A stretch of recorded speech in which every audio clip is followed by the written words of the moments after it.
Hey, everybody. I know I said 3:30. I know I said 4. So we did it in between. We did 3:45. I hope that worked for some of you. Mods, thank you for being here. Hey, Saved by Grace. Hey, Tammy. D, welcome, babe. Hey, Trisha Kelly. Trisha Kelly, go pee. Uh, Lisa Kelson. Hey, Lisa. Hey, Craig. Um, Puka Vista made it. Kestrel made it. Shelly Kelly, are you the only mod here? Thank you for being here, Shelly Kelly. I'm sure the rest of them or a few more will show up. We don't really need them, do we? Because we don't get a lot of riffraff. I'll be the first to say it. Hey, Laura Lou. Hey, Anita. Aspire to Inspire. Puka Vista. Tony Scuta. Dawn Davies. Ow, ow, ow. Starlina. Al HB from LBC. Marie Marion. Hey, Abigail. Hey, Trixie. MLG Gamer. Hey, Joanne Hawley.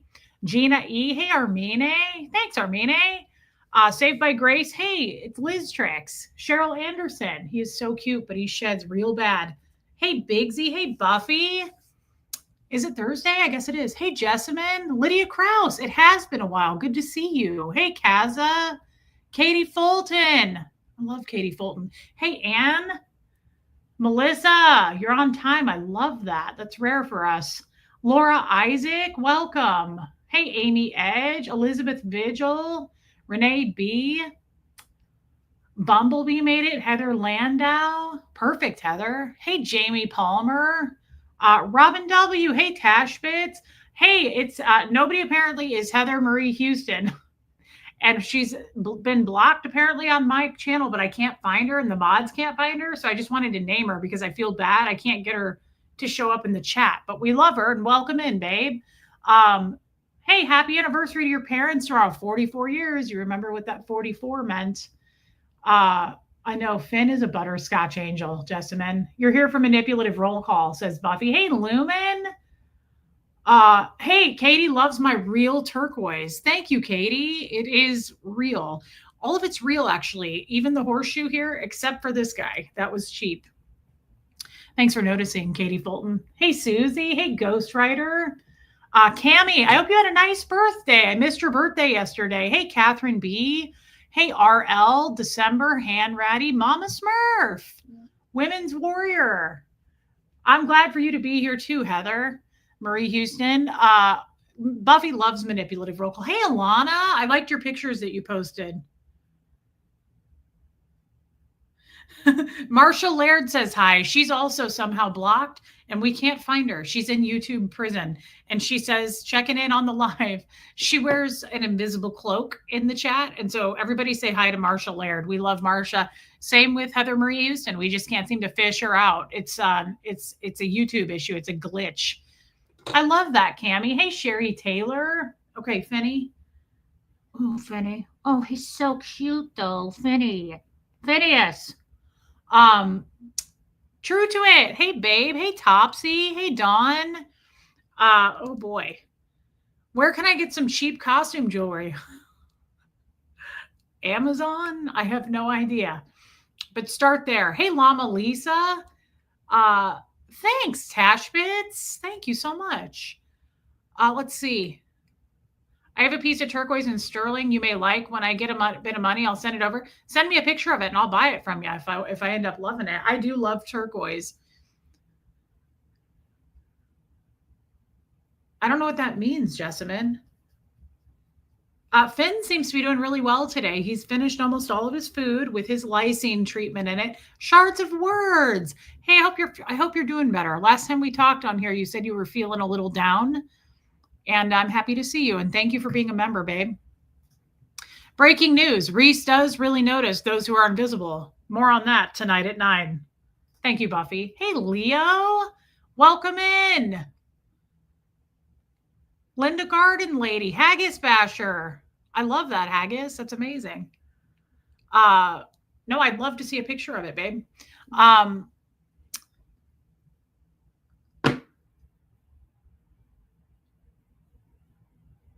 Oh, okay. Trisha Kelly, that makes sense. But you did go pee, and that's what matters.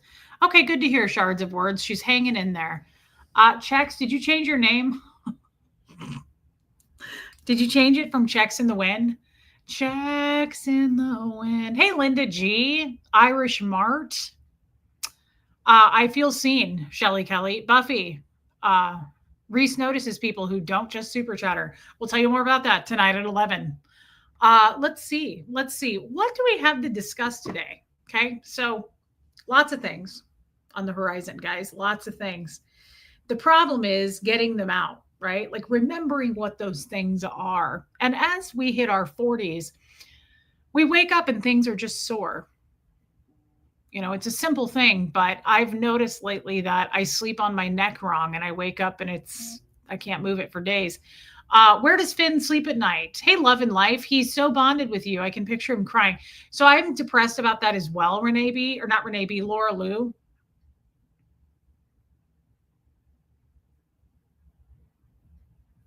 Okay. Um, he sleeps in here. He has to because he has feline leukemia. Thanks, Robin. This is that shirt that Christy, the store owner, got me. Remember, it's got a heart on it and it says it's a gas tank and it says full. Heart is full. I love it too. Thanks, Bumblebee.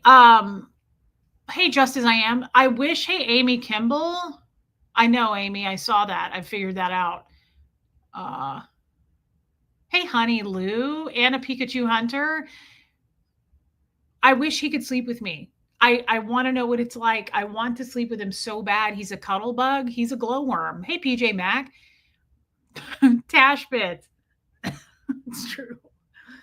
I can't because he'll give it to the other cats. Hey, Leslie D. But I'm going to have him retested when I take him back, and I'm hoping it was a false positive and he can be out in the house with everybody. That would be fantastic, right? Hey, whine a little bit more. Swiss P, woohoo, made alive again over here in Europe, usually a silent lurker from the very beginning, except for the casual hello when I make a live haha. Hi, everyone. Well, welcome in, Swiss P. And I love it when the lurkers say hi. I feel like I have to sneeze.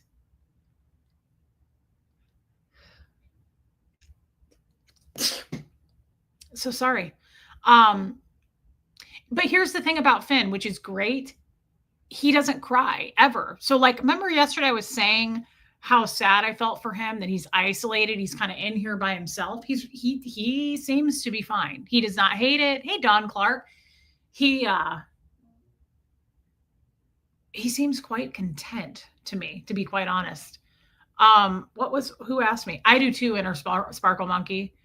Does Huxley hug on Finn? Oh yeah, he comes in here and sees him too. Susan Babcock, will you tell us the order of your marriages? I've only heard most about your last husband. Where did you meet them and how long were you married to them? Wow, what an interesting question. So I've been married 9 times. Just kidding. I'm actually trying to figure out how to do that when I eventually date. I don't want to say I've been married 3 times. I'm going to try to reword it like a good Scientologist would and give an acceptable truth. That's what we call it, acceptable truth. And I want to say I've been divorced twice. Smart, right? I thought that was genius because I have been divorced twice. No? What do you think about that, Susan? Because I feel pretty right about it. Right as rain. So I was married to Michael, was my first husband, Susan. And hey, Jojo Bananas. And we were married almost 10 years, not quite 10 years. And then my second husband, hey, Lady O, Alabama Rose, welcome back. Finn does not like dogs, Trisha Kelly. He's clever, says Honey Lou. I know. I thought you'd like that, Honey Lou. So the second husband was Fred. Well, second husband. See, I get them mixed up. Anybody who's married dozens of times does the same thing I do. It's not weird. Hey, Rachel. Yeah, Leo. I'm a 2-time divorcee. Sounds like you won trophies for it at least. Yeah, I like that too, Leo. Hey, Elizabeth Miller. Yeah, Haggis. So second husband was Fred. And sadly, Fred and I were only married for 6 months and 3 days. Hardly very long at all. And third husband was the cellist, Jeffrey. Jeffrey, whose last name I still have, sadly. We were married for 3 years. We were together for 5 years. And then I haven't, okay, checks. I haven't met number 4 yet. And I probably won't. Yeah, Lumen. I really don't think I want to do it again. To be honest, I don't see a need to do it again. Um, yeah, Dawn. I don't know. It'd have to take something really to shake it, to shake my foundation on that. I just don't feel like I need to do it again. Hey, Kiki. So that's kind of what I want to discuss today. I had therapy. Therapy. Remember, I have a fake therapist. The cellist, Leo, the cellist. Just be honest and say one was abusive. You don't have to elaborate on why you're not together anymore. That's a good point, Heather Marie Houston. Um, I had therapy today. Hey, Cliff Ann. Hey, Bo Beats. What a kind thing to say, Bo. Reese, you feel like my port in a storm. Thank you for making me and so many others feel special and a part of the family here. Well, you are, and you've been with me forever, Bo. I love Bo Beats, and thank you for being here. I find that to be a huge compliment coming from you, and I hope that you really do feel that way. And I believe you, so there's no reason I should hope for that. I just believe you. Thank you, Bo. You're right, Llama Lisa. Never say never. It could happen. It could happen. I don't feel it right now, right? So I had therapy today, and I want to discuss some things.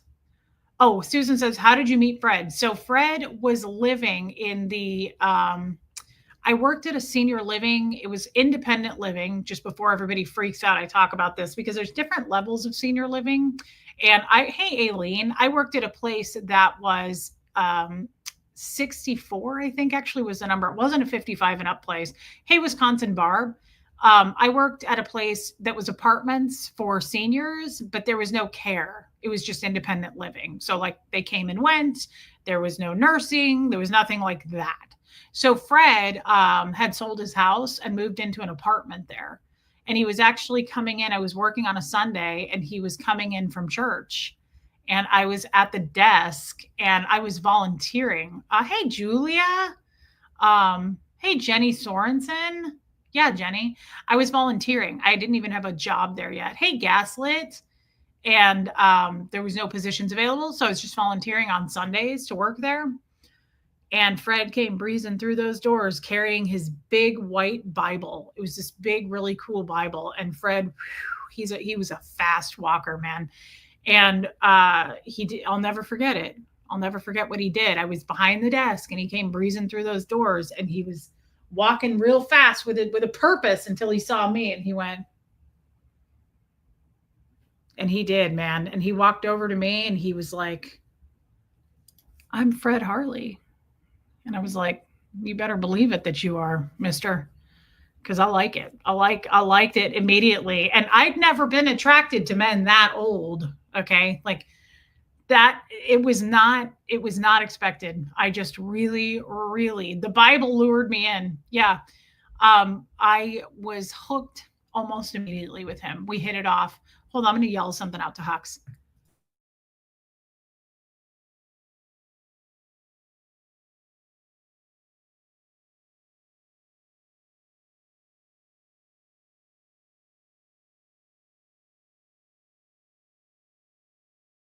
Thank you. Okay. Yeah, Amy Kimball. Thank you. And we were pretty much a thing. I wouldn't say that we did. Hey, rocks in a box. We didn't really date immediately. Well, I guess we kind of did, but I mean, Fred and I went everywhere together. We went out to eat all the time. We went to movies a lot, which is not really my thing, but it was then. We just did a lot of things. There was this really pretty park that was humongous. It was a really big park. And we used to go there in his car and we would park right when the sun was setting. And Fred and I loved to sit there and watch all the deer. We'd watch all the deer come out and we'd sit and do that for a couple hours and talk. And it was just really peaceful. Me too, Llama Lisa. And we talked all the time. Fred and I talked all the time. We were rarely just sitting around. We were doing stuff. We were going places, but we were busy a lot. Hey, Cheryl Roberts. So that was, but unfortunately, hey, Crystal Primo, we weren't married for too long, but we were together for a few years. And then I was married to Jeff after that. And that's the end of the road there. So thank you for asking me that, Susan Babcock. So I had therapy today, and I want to discuss that. My thoughts feel very scattered lately. Do you remember the other day when I said I felt stuck? I don't feel quite as stuck since I was on those interviews, since I had a bunch of interviews by someone. I don't feel quite as stuck because it's got me to thinking. The questions, hey, Sassy, the questions I was asked really kind of overwhelmed me with thoughts. And I haven't been able to stop thinking about this stuff since. And so it was a really good day to have therapy. That's okay, Elizabeth Vigil. But we talked about some things that I want to kind of discuss with you guys, and I think it could help others as well, and just kind of get your feedback on. So, the reason I titled this, I Seem to Have Flipped, is I spent some time recently with my new friend. I told you guys I have a new friend, and she has been quite the influence on me. She's been quite the influence on me. She's a pillar of strength, this woman. She's 12 years older than me. She's divorced and she's super confident, very strong. She's the one who I told you guys she's in media, and she told me about the cult of 15. I can't post it, Trisha. It's 400 questions that I was interviewed on. It's a lot of questions, but we are going to go through them. And I've recently been talking to her a lot, and she's been rubbing off on me on a lot of things. And there's some things that have really got me kind of swinging the other way on how I feel about myself. If that makes sense, which it probably doesn't, but let me elaborate. There's so many things in the last week that I have come to see and realize why. So, hey, Killy Billy, why certain things are the way they are, like why I react in certain ways or why I am certain ways. And lately, things have been kind of coming to like I feel like I got a solid answer on that finally. Hey, Candace. Hey, Susie with an S. And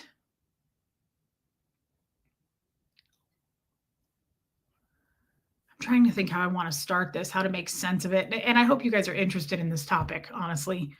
Yeah, Jamie Palmer. Hey, Geoplanet Jane. Good to see you. I hope you're doing all right. I realized something, and I'm trying to explain how I want to say this. So in Scientology, I kind of feel like I talked about this yesterday, but so in Scientology, we are taught, I don't want to speak for others, but my experience was I was taught the outside world is a mess. It's chaos, it's destructive, and it's very dangerous. Hey, Adele. So don't trust them out there. Trust everything and everyone in here. You're safe in here. These are your people, right? But the problem is the people were abusive, like really abusive. And that was a bit of a breakthrough for me in therapy today. I'm finally comfortable. This is new. And you guys tell me if you recognize this. I know I was like, my people will know.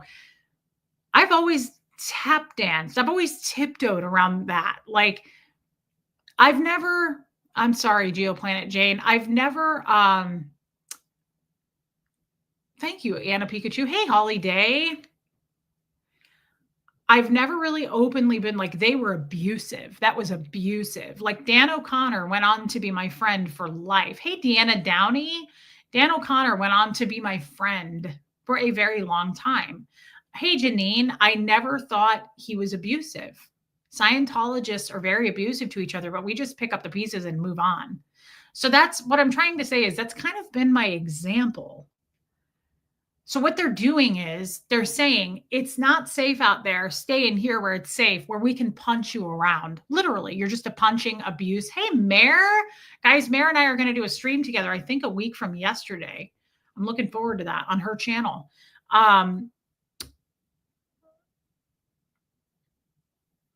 I never really admitted to that. Hey, happy birthday to Susie. Is it Susie with an S? Hey, happy birthday to you, babe.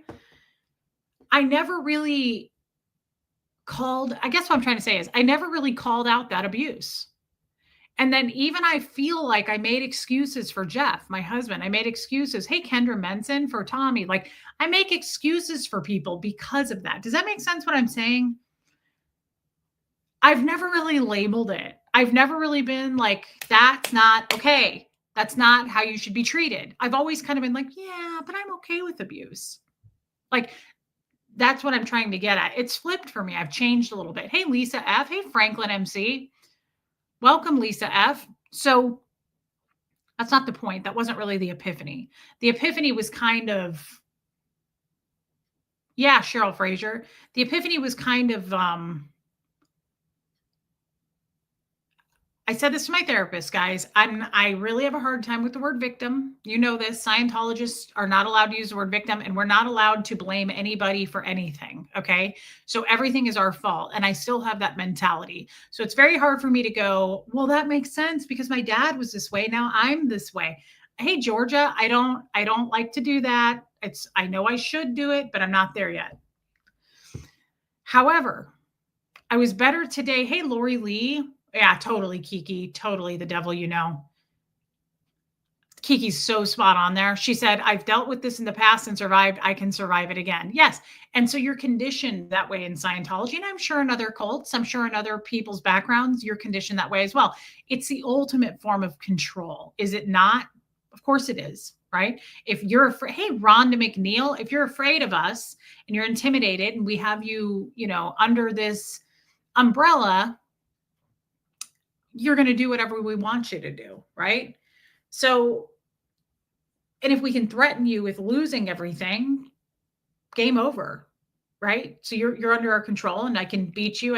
There's no calling the police in Scientology. They can literally totally desensitized, Honey Lou. They can literally do whatever they want and you're not going to do anything about it. And everyone knows that. It's basically a contract, right? Melissa with 1S, thanks for being a member.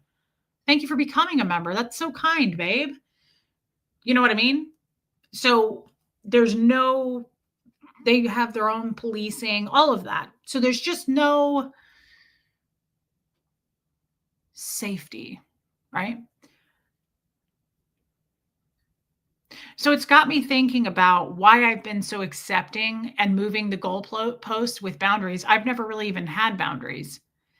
And the other thing that I realized today is with that not having boundaries, and I don't mean boundaries like I'll talk about anything. At this point, I'm moving to, I've never had boundaries, meaning I have to share everything with you. In Scientology, you're literally under a spotlight and you're on the cans and they're going, where were you here? What were you doing? Who saw it? Who missed it? What was the environment like? What was another time that you did something like that? Hey, Lisa Vining. So there's also no boundaries, meaning I have to give up everything. And I realized in therapy today that I have this new, he goes, I am loving that you finally are starting to see the light on that. There's this new way of thinking. People will ask me things. I have never in my life done this. And I mean, like, even with my ex-husband, like, I have never said, I don't have to answer that. I don't have to give you that information. I've never done it. So it feels so good to realize now with everything and everyone, I don't have to give you that. And that doesn't make me a liar, doesn't make me a bad person. It just means I can keep some things to myself and be okay with that. And that's new. And it's fascinating. It's a very, I know that's basic and simple sounding, but it's an extremely freeing feeling because I've never once been able to sit. So I've said this, pretend I'm in session with you right now. What was the sexual position that you did with your husband last night? Let's talk about that. You're not going anywhere until you answer that. So there's no way that I'm going to say, I don't have to tell you that. Hey, Peggy Collins, I'm not comfortable talking about that. I understand. I'll repeat the auditing command. What was the sexual position that you had last night with your husband? Let's talk on that. No. Okay.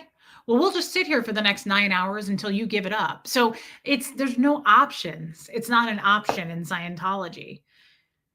And so it's quite freeing. Hey, love it. I feel very free. Like it's a freedom thing for me that now I'm sitting here going, yeah, Tammy, I'm sitting here going, I don't have to tell you that. Whereas before, even having this channel, people would ask me things like even someone would ask me something in the chat and I felt like I had to give an answer.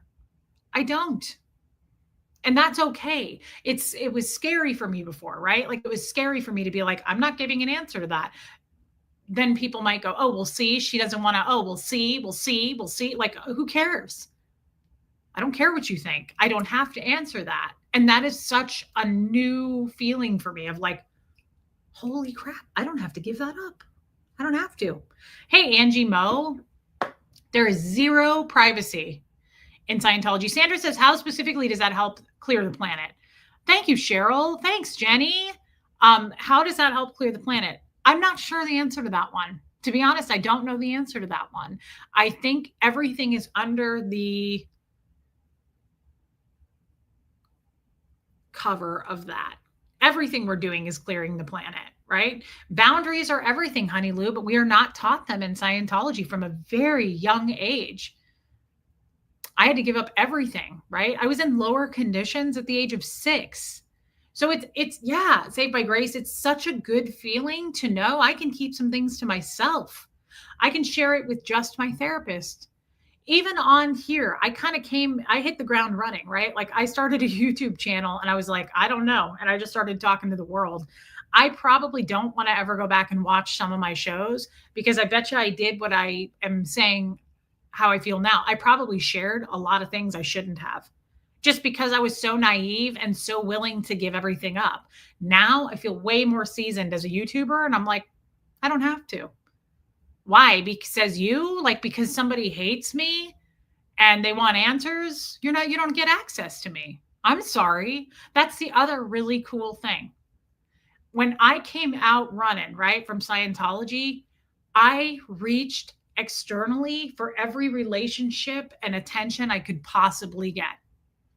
And that's because people were showering me with it, right? Like everybody was like, "Oh, I want to be your friend. I want to be your friend." Yeah, saved by grace. Exactly, Jenny. Hey, Taz the Bulldog, welcome in. People all over the place were like, let's be friends, let's communicate, let's exchange phone numbers. And I did. And it backfired big time on me. Not everybody, right? Salt and sugar look exactly the same. So not everybody was my friend. They were pretending to be my friend. What is that Steve Irwin quote that I swear to God, I live my life by now because coming out of Scientology, crocodiles are easy. They try to kill and eat you. People are harder. They try to be your friend first. That is like pure truth from where I came from to where I am now. You could change crocodiles to Scientologists. At least that's how I feel. I could be, other people may disagree with me on that, but I feel like Scientologists are easy. They kill and eat you. People are harder. They try to be your friend first. That's how I feel. I hate that. But like Scientologists, I've said this, stab you from the front. You know what you're dealing with in Scientology. Nobody is, let's be friends, and then goes and gossips behind your back and hate bands together with a bunch of, hens. It's like a sewing circle. What does Uma Thurman say in Pulp Fiction? She's like, you scamps are worse than a sewing circle. It's true. That's what it's like out here. It's not like that in there. Thank you, True to It. Hey, Robin, it's true, though. Scientologists try to kill and eat you. People are harder. They try to be your friend first. So now I told my therapist today, like, I have really closed down my circle. I have 3 friends outside of my mods, because my mods are my really close friends, but I have 3 friends outside of my mods that I talk to, and that's it.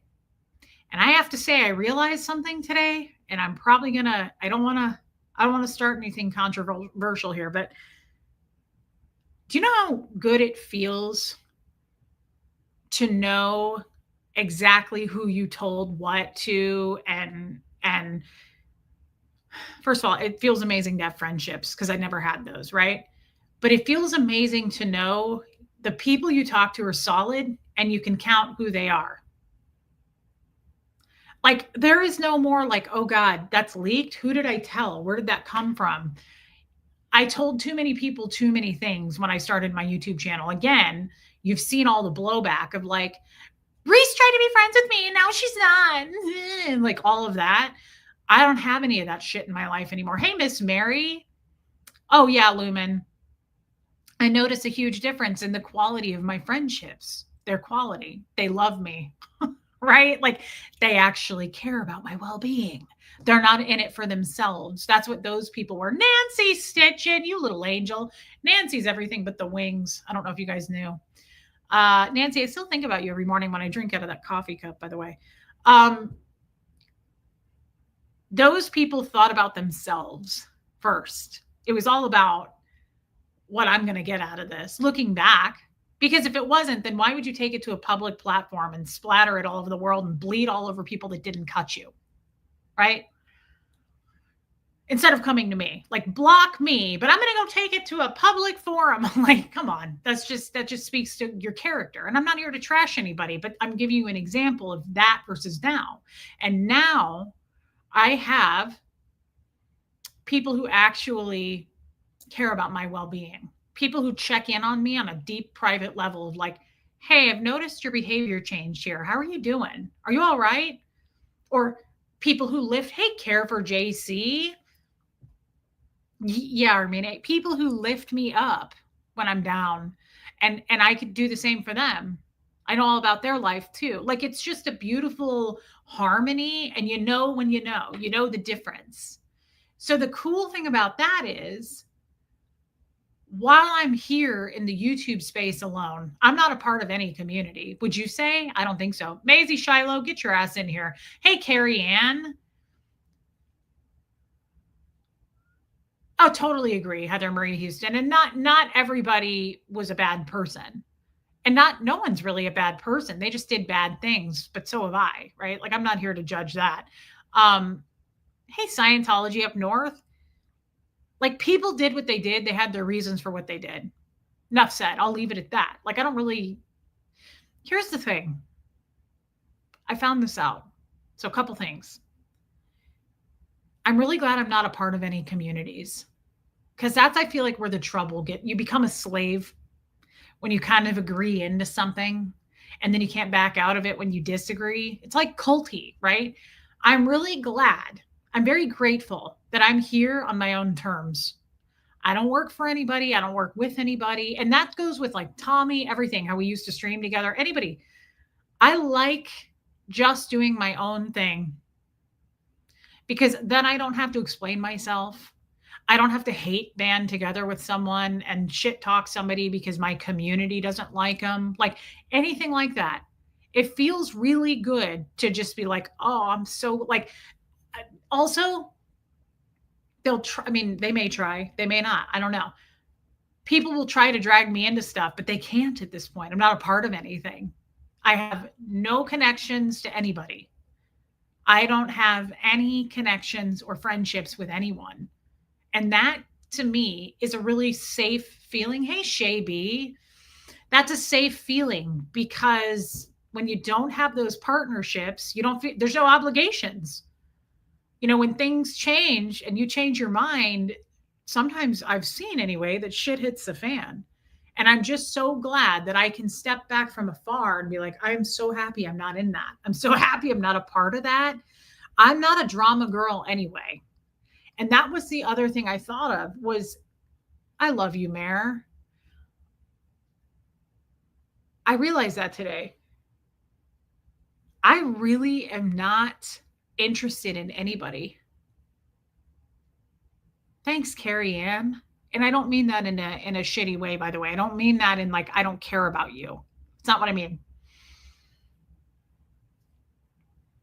Interesting, Bo. Yeah, Lori. And that's not to say I don't support any of those people. I've said this before. Like, as far as the ex-Scientology community, I got no skin in the game. Like, they can hate on me or not hate on me, but I won't do it to them. I have a lot of respect for all the ex-Scientologists. So let me just put that out there, right? Like, nothing but respect for those guys, even if they hate me. And they very well might. I couldn't tell you. I don't talk to anybody. They're welcome to do that. I'm not going to do it back. But the point is, hey, sassy, inside told you knew not to trust anyone and what to expect. Outside people showered you with and gave selfish friendships. Yes. But some of us truly love you and mean it. Well, I know this. It's just so easy to see now. It's very black and white, sassy. In the beginning, it was all a blur. Just so many people were coming at me. And now I know who the real people are and who are not. And I also know who's pretending to be real and isn't real. Like people tell me so many things behind the scenes. I also know and expect people to pretend to be real who are not. Does that make sense? Thank you for being a member. I'm just so much more aware. But I also, when I say I don't have any interest in anybody, it's because of Scientology. I don't have any interest in anything. I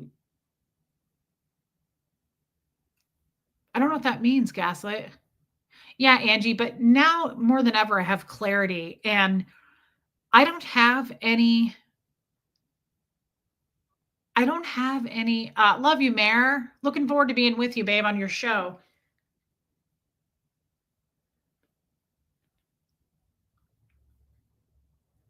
This is going to sound terrible, but this is truly me. This is how I've always been. I know this isn't a Scientology. It could be from Scientology, but I'm pretty sure it's here to stay. It's a quality about me.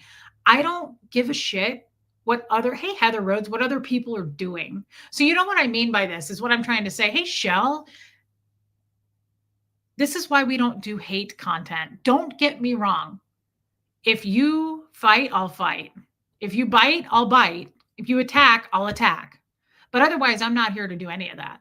I'm totally fine off in my own little place doing my own thing. But yeah, of course, if somebody tries to come at me, it depends on what it is. I'm not as reactive as the rest of them.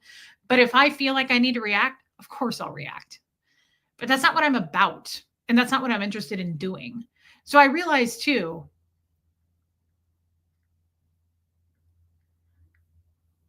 you've seen all those other channels. Beach Bum Beagle. Thank you, babe.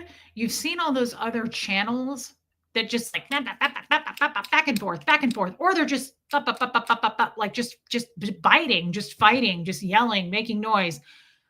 I don't care enough to do that about other people's lives. I don't give a shit that somebody cheated on their wife. I don't give a shit that somebody cheated on their husband. I've done that. Like, I don't care. Absolutely, Lumen. You will never have hate or any of that from me if you don't do it to me first.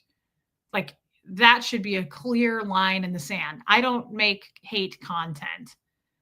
I don't have any interest in giving a shit about somebody's crimes or what they're doing. We're way too busy in Scientology doing that. And I wasn't interested in it then. And I don't care now. Hey, Marissa Martin. So, like, I think that's the difference too, is some of these people actually create content on it. Like the latest, the tea. I know. I'm like, it's just, I'm not interested in it. It doesn't blow my hair back. If it's not my business, it's not my business. Yeah, but exactly. You rattle our cage and we will absolutely come to play. But I don't otherwise have any interest. That's all that is. Exactly, Ruthie Brown. Hey, Cinnamon Roll Vancouver. Well, welcome in. I found that to be interesting. Now, let's look at my therapy notes for the day. And they could be all over the place because, again, we know how I do in therapy. I type them up in my phone and I just up really fast when I think of something during therapy. So my therapist said this, and I thought that was interesting. Yeah, there's so much negativity. I just don't care about it. You know what I think it is? I'm the newest one out. Right? And I've got way too much I have to catch up on that you guys know about. What? Hey, Sophia, where you been? I was thinking about you last week. Do you think you could do a phone-in show sometime for us cash poor but personality rich among us? I'd love to. I just think with all the, hey, Michelle P., with all the hate I get, well, Michael Boy, with all the hate I get, I mean, it would make it saucy. I don't mind a hater calling in. You know, I can take the punches and roll with them just as much as the next guy. So it's not like I'd be afraid. As a matter of fact, that's where I shine. I'm quick on my feet, so I could totally handle it. But yeah, we could do it. Actually, could make it zesty. Could be spicy. Yeah, no problem. I'll get that done for you. All right. So therapist today said this was interesting. What is a metaphor, by the way? I never understood the word metaphor and I don't know what it means. Hey, Miss Sassafras, can someone like break it down for me in easy terms? Because somebody's told me before and I still didn't get it. I just wonder if this is a metaphor, what he said, but I don't know. And I'm embarrassed. This is the kind of stuff I get embarrassed about because I don't know what words, like basic words, mean that you guys use in everyday life. Oh, a figure of speech? That's it? Hey, Peter, like a figure of speech, like what? Like when I say teach a man to fish, is that a metaphor? I never understood what it meant. Like, I have no idea what it means. I can't even guess. An analogy of a simile? What's a simile? Now we're getting into a word chain here. You know what I'm saying? I don't know where they haven't caught the zebra yet. A metaphor is a saying that something is something else as opposed to saying that something is like something. Example, she has a heart of gold. Oh, it's like time is money. All right, we actually have to word clear this. Give me some more examples of what that means to you. I'm being serious. I need more concepts. So like the sun is bright like your eyes. You may say, I'm a ship lost in the ocean. Life is a highway. Wolf in sheep's clothing. I feel like I'm getting it, but I can't come up with any on my own, so I don't fully have the concept yet. He's a couch potato. So it's like a saying that means something. Her laughter was music. Like if you said like he's like a dog with a bone, would that be a metaphor? I'm trying to think of one. It's describing something by comparing it to something else. I love you so much. I think the sun shines out. Okay.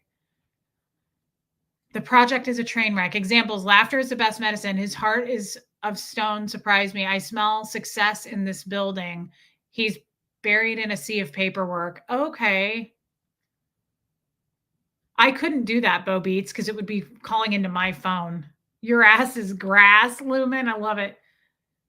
It's essentially a way to explain something by using the concept in a different context. Like you got to take the hurdles in life. Okay. I think I get it. Hey, Martin. A figure of speech that describes something using a word or phrase that typically describes a different thing. It creates a likeness or analogy. Okay. Oh, Holly Day says Steve Irwin, crocodiles. Hey, old Charlie. So, okay, D. Hey, Leanne Woods. I think I get it. It's like a saying that describes something, but it's not exactly what you would just say, right? Yeah, we're gonna have to do that, Angie Mo. Pamela Perfect. Thanks again. It's good to see you back, babe. Thank you for your super sticker. Looking cute in that picture still makes me feel inadequate. Don't confuse with a simile, which is saying something that is like something else. A metaphor is calling something another name. Madder than a wet cat. Dumber than a box of rocks. So like hotter than the devil or whatever people say out here. Hey, Kevin Conklin, life is a dumpster fire. I think I'm getting it. Yeah, Pamela, thank you. I think I'm getting it. I don't know why.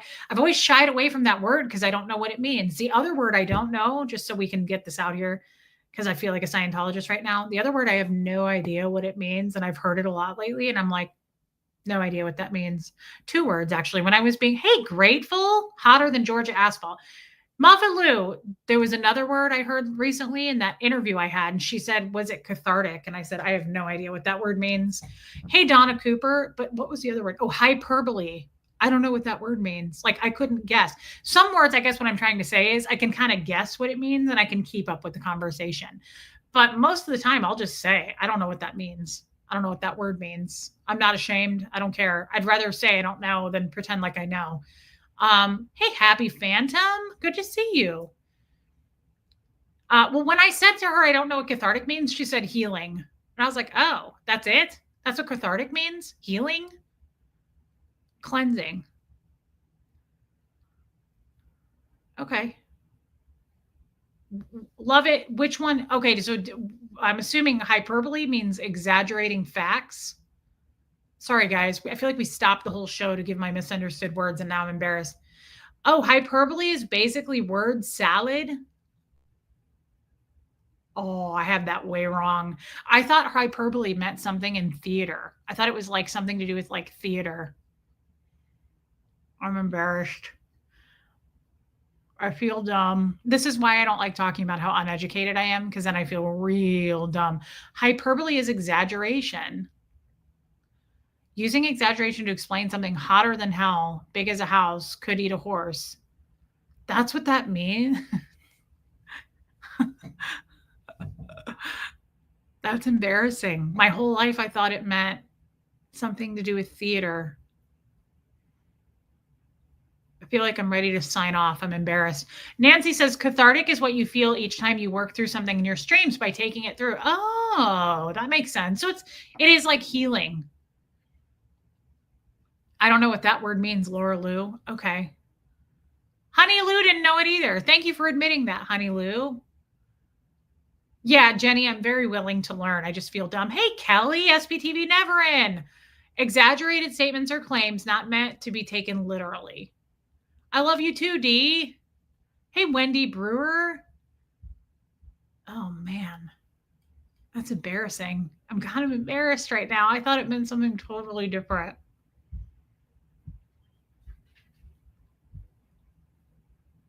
We should just do a word clearing. I should write down English words that I don't know what they mean and just talk to you guys about it, honestly, because this helps. This is easier for me to do this. It's almost triggering. I don't like to use that word, but I don't like to go look up words in the dictionary lately because I get freaked out about it. I do. I get really significant, like I'm back in a course room, and it freaks me out. It freaks me out. I'm not ready to go there yet. Um, Thanks, Jojo. Stacy and Fisher, thank you. That's verbal tech, Leo. Hey, Helena. Is used in satire. See, I don't know what satire means. I never knew what satire meant. Again, I felt like satire had to do with theater, doesn't it? Isn't satire like Broadway theater? Shit, man. This is all right. Now we're gonna have to stop. I'm getting embarrassed. Um,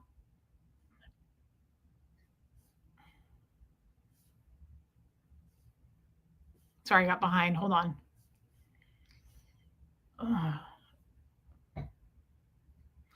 They're all from local boutiques. Where did I get my necklaces? Hey, Christine Baker. Satire joking? Satire is theater. I got it right. This is why when Aaron and I would do game night, I had to be the host because I didn't know any of the answers. Oh, that's not a bad idea. I don't ever talk to Suri. Reese, the first time I pronounced hyperbole, I said hyperbole. Well, the first time I ever pronounced quiche, I said quaichi, if that helps. Nancy Stitchin, quaichi. Um, yeah, Honey Lou. That's right. That's right, Honey Lou. We have other Honey Lou. We have other gifts, right? Satire, the use of humor, irony, exaggeration, or ridicule to expose and criticize people's stupidity. Huh. Okay. Interesting, true to it. So is satire kind of the same thing as hyperbole? I already forgot what hyperbole meant. Okay, we got to stop. This was not what I was going to talk about today. And I'm starting to feel like a real dumb bum. People are going to run with this shit, and they should, to be honest. I wish you guys well, haters, because you really should. Like this deserves to be hated upon. I would if I was a hater. If I made my money making fun of people, definitely, definitely tag me in this stream, okay? Like copy and paste. I get it. You know what? While we're here and you're going to make fun of it anyway, hey, Susan Cook, let's give you a good screenshot for like a thumbnail. How's that?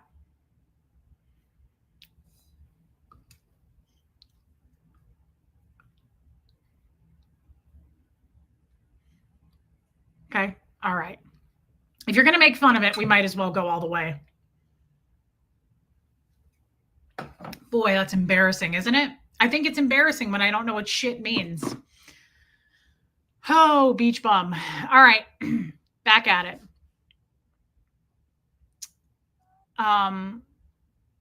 Oh, my notes.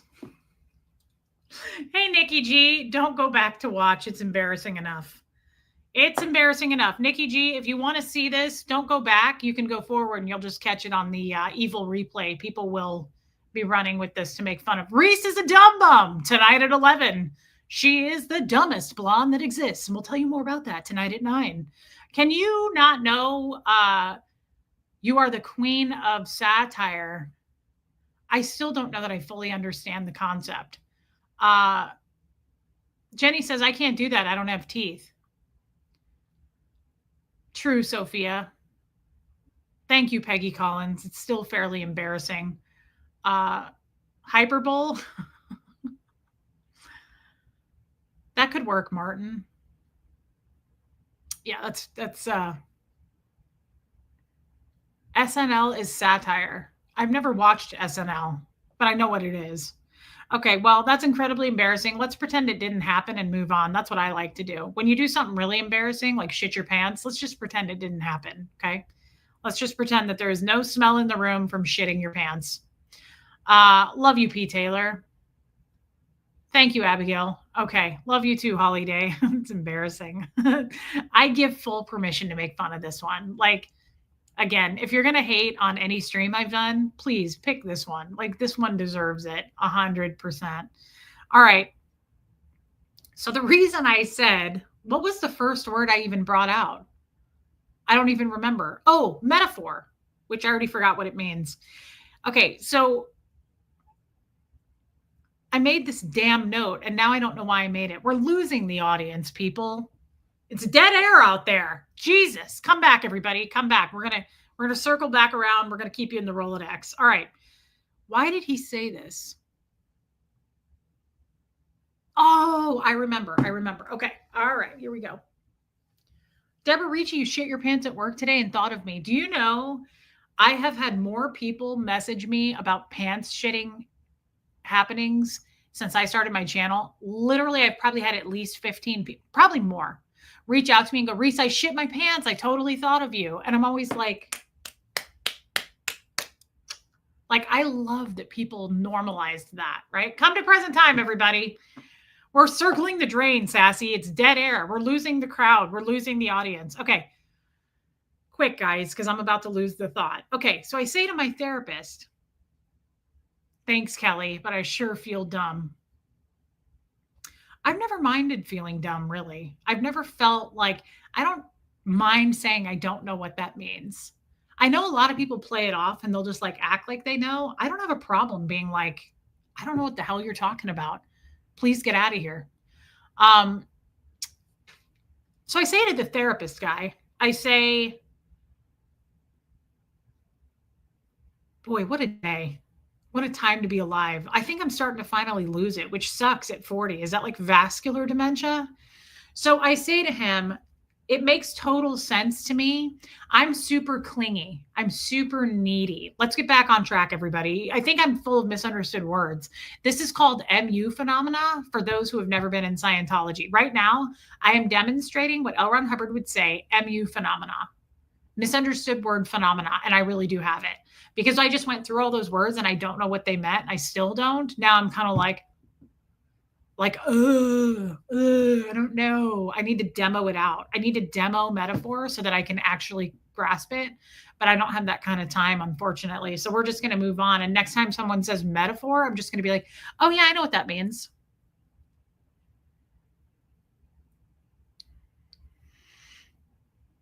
I know what that means. Believe me. Reese is clingy tonight at 11. All right, so let's get back to it. Let's get back to brass tacks. I don't, Carrie Ann. Okay.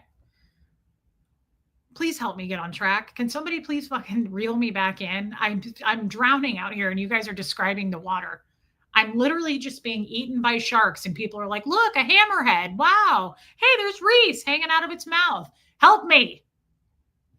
Sweet Jesus. Hey, what did she just discount that to? Hold on. Poshmark just lowered the price of something and I've been wanting it. Pair of shorts. Ooh. I'll have to look at that when we're done. Okay. Heather, we're going to get into it.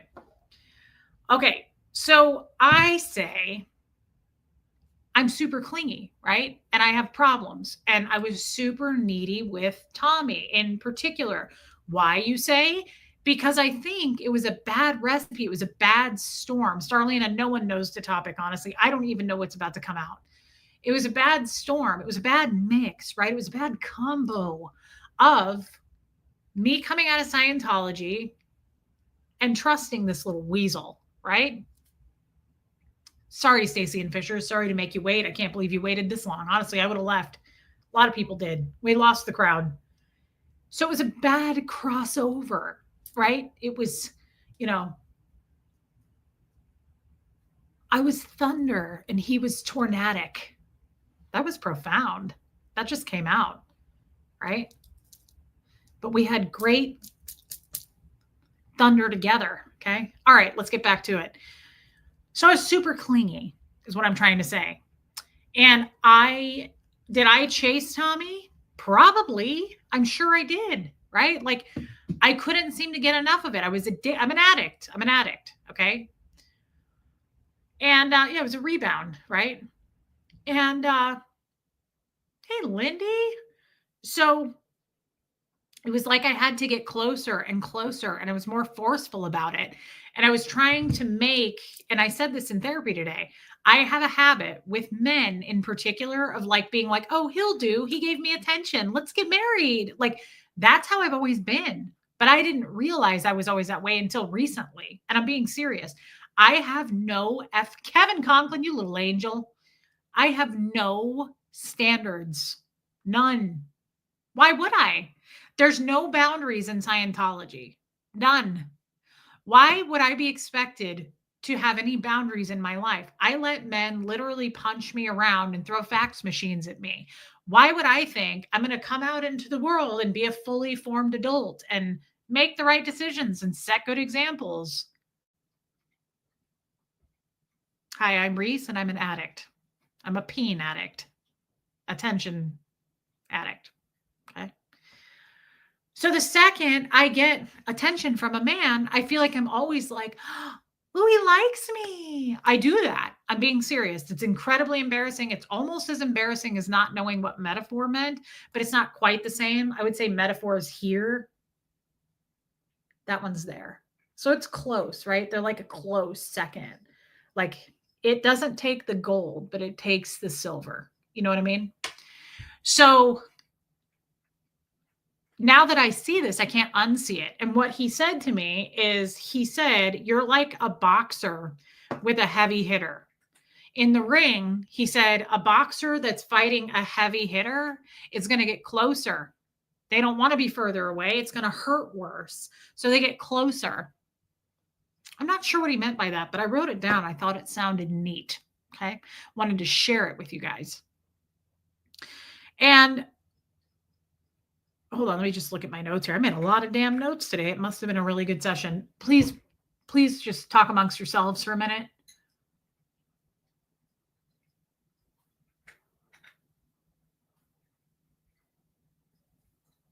That's pretty good. Oh, that's real good.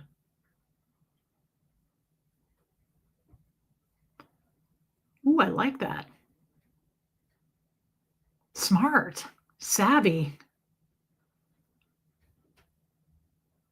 Damn, that's a breakthrough. I remember now. Okay. So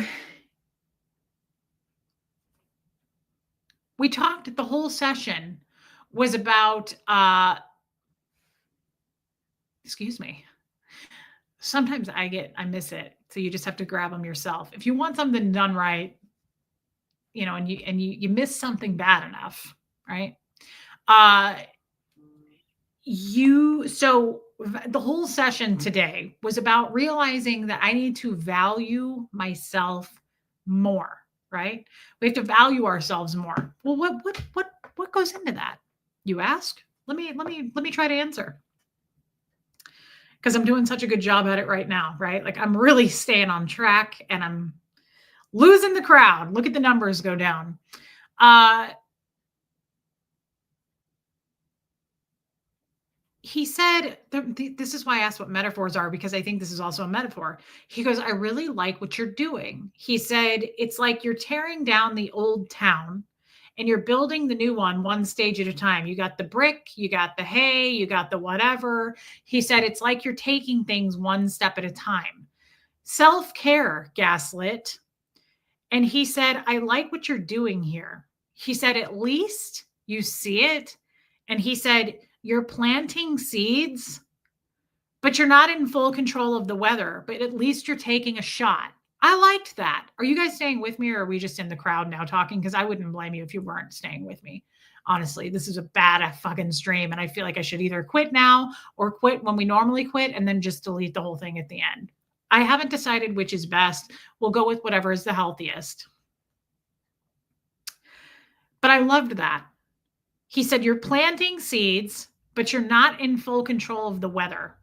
But you're taking, thank you, Jojo, Bumblebee. I appreciate that. Thanks for everyone who's really stuck it out. Only the real true people. The others left. They were like, fuck this bitch. She's crazy. This isn't right. She's on drugs. Crack is a hell of a drug. Planting seeds, but not fully in control of the weather, but you're taking a shot at least, right? I like that. Thanks, Lindy. I like that. He said, you're planting seeds. You're not going to find out what anything is if you don't plant the seeds, right? You're not, thanks, Alana. You're not in total control. Jojo, you're so cute. You're not in total control, right? You're never going to be in total control. Yeah, Peggy, apparently so. We can't control the weather, but we can plant the seeds. I liked that. Am I in that weird middle place where my period's coming and like we're not sure and I'm just like cloudy? Okay. Otherwise, I think it's vascular dementia. I'll have to get that looked at. But he says,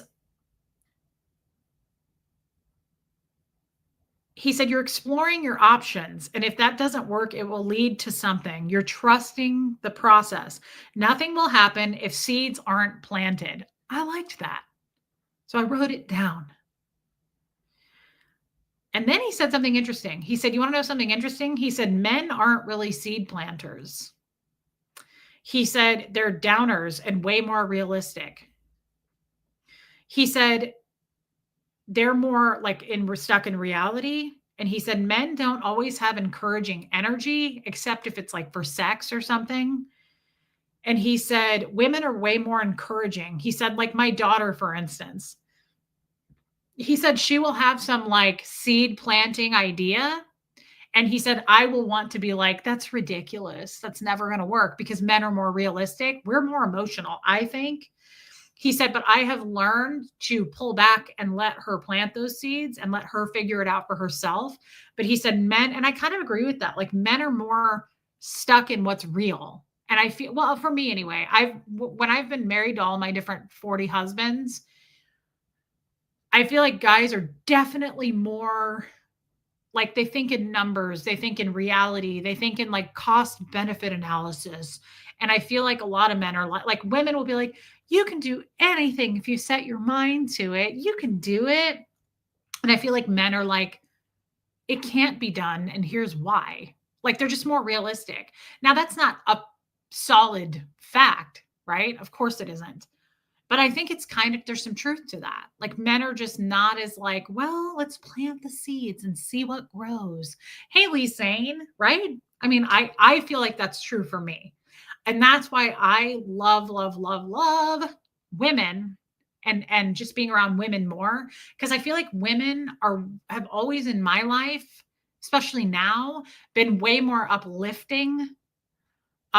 Interesting, cinnamon roll. They're way more uplifting.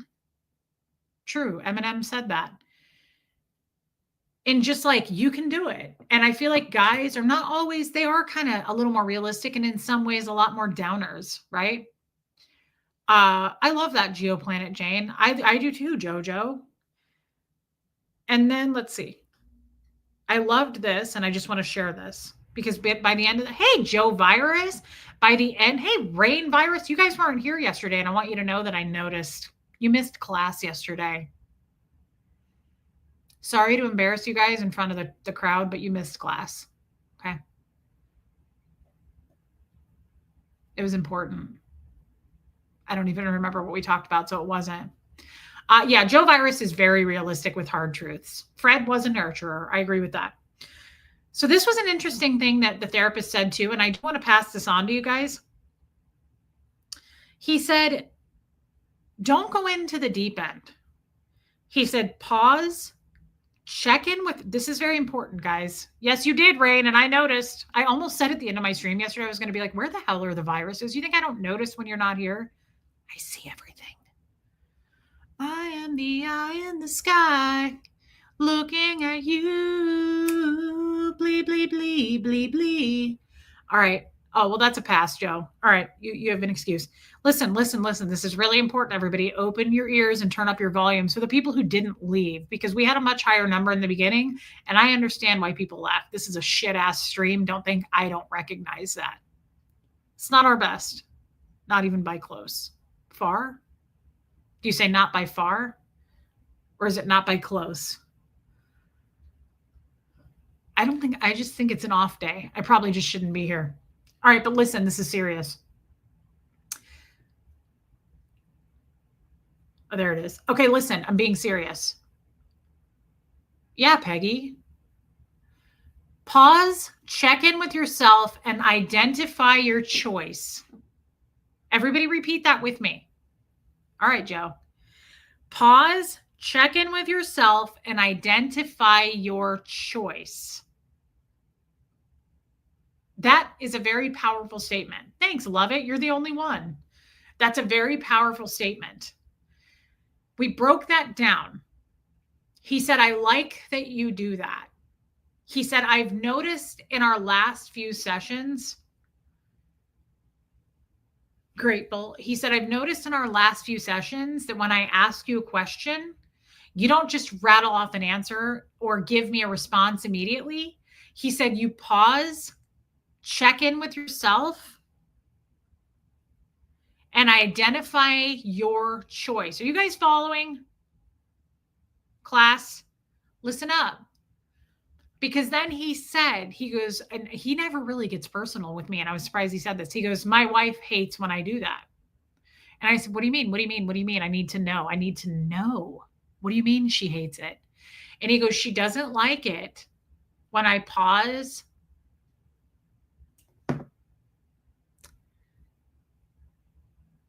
check in with myself, and identify my choice first. What's an insult, Geoplanet Jane? And so I said, wait, what do you mean? Yeah, this is the therapist that doesn't exist, Lindy. I know, I have all these notes and somehow I made this up. I'm that good. He said, she wants me to just do it, right? Kestrel, stop. She wants me to do it. He was like, she doesn't want me to pause, go over it with myself, check in with myself, and identify my choice. She just wants it done, like a Scientologist.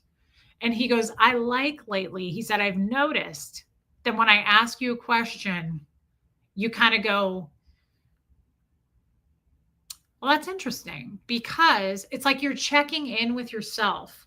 And we talked about that. And I said, it's interesting that you say that, because on my show, I said, I say all the time, I have to live with me. I have to die with me. I don't really care. I know, Kestrel. Interesting, Geoplanet Jane. I'm happy to hear that, Bo Beats, and I'm glad you're still here.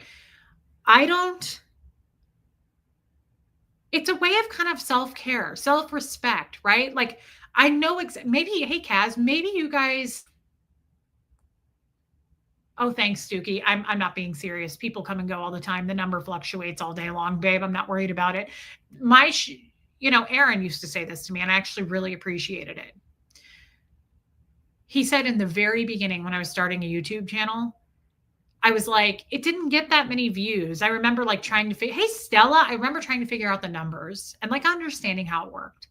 And I was like, I only had this, or it wasn't as much as I thought, or like, should I change? Like, am I titling things right? Like, I remember just not knowing and turning to Aaron for a lot of advice. And I loved what he would say to me. He would always say, "That's all right." Like, Aaron's so chill about this stuff. He'd go, "That's all right. Those that needed to hear it heard it." And it made me so calm about things, right? Michelle P, it made me chill about it because then I didn't worry about it anymore. Like, he was like, the people that needed to hear today's stream heard it. That's all you need to know, right? Like, and then it just took the concern off of it for me. Like, I also don't care about the numbers. I don't even look at that shit anymore. But in the beginning, I was trying to like figure stuff out, what works, all of that. And now I always hear Aaron saying that to me. I just use that now. I'm like, who gives a shit? The people that leave are going to leave. The people that stay are going to stay. And I hope we get some new people. But like, those that need to hear it will hear it. No need to put any more effort or attention on it more than that, right? But I like that I'm coming into my own. When somebody asks me something, I pause, I check in with myself, and then what was the exact word? Pause, check in with yourself, and identify your choice. I know this sounds basic, but it's not for someone coming out of Scientology. We don't have choices. You do not pause and check in with yourself, guys. You're on the cans all the time, or you're being sect checked, right? Or something's going on where you got to give answers, and we want it all. Give it to us, give it to us, give it to us. Nothing left, no stone unturned. Thanks, Pat Jonas. So it means a lot to me now that my therapist noticed that today. And he was like, I like to see that you're pausing, checking in with yourself, and identifying your choice. And I wanted to pass that on to a lot of you because some of us, not just ex-Scientologists, guys, some of us feel choiceless. It's not just Scientology. Some people, like, that applied in my marriage. Some people are in like abusive relationships where they feel like they have to be a certain way. They have to say a certain thing and they got to be quick on their feet to answer. And that's because I love your hair off to the side like that, Reese. Ever do a side pony? No. Oh, well, I have. Just not in a long time. Like that. Oh, that is cute. It's so 80s. Is Joe Virus in the chat? Joe, I need a pair of skates. That's cute. A little side pony. I should do a side pony. I haven't done one in a while. Thank you, Yadira. So it's a big deal. And I thought, I'm going to pass this on, and those that need to hear it will, and those that don't won't.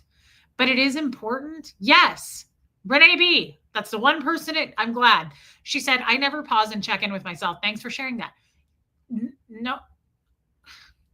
I said this today. I have to live with me. I have to die with me. Like, it's, oh, thanks, Joe. It's, side pony with skates. In Scientology, you had to do and say so much, but never your choice, Leanne Woods. Exactly. Hey, Jeanette Brown. I see Geoplanet Jane. I know, it's stupid. It's dumb, Geoplanet Jane. Hey, Wendy Ramirez. And by the way, I agree with Geoplanet Jane. Like, I don't know that I'm needy. Maybe that's just the way I am. But I can tell you right now, Jeff and Tommy rejected my neediness quite a bit. They didn't like it. And you know what? That's not terrible. Like, there's nothing wrong with that. It just wasn't for them. Doesn't make them bad guys. They probably just need a little bit of a more independent, less needy, less codependent person. But it doesn't make it bad. Of course, it probably comes from my background and lack of having a father and like, wanting that attention, that masculine energy attention that I never got. And so now here we are at 40 and I'm like, I'm feeling needy, need me. Hey, Joel Sachs. But I'm also not ashamed of that. And the next person, Fred loved it. Fred and I were perfectly balanced. I mean that. Fred loved it. Fred and I held hands in our sleep. Fred loved it. All day long, Fred was like, I'm rooting for you. I'm on your side, kid. Like, all day long. Fred loved it. He ate it up. Your pink glasses would go with the pink in your shirt and skates and twist your side pony and call me Mister. As long as we don't sing Chapel Roan for Joe Virus, not Joel Sachs. Different man on my mind. Sorry, Joe Virus. I was cheating on you with Joel Sachs for a minute. Hey, Stretch.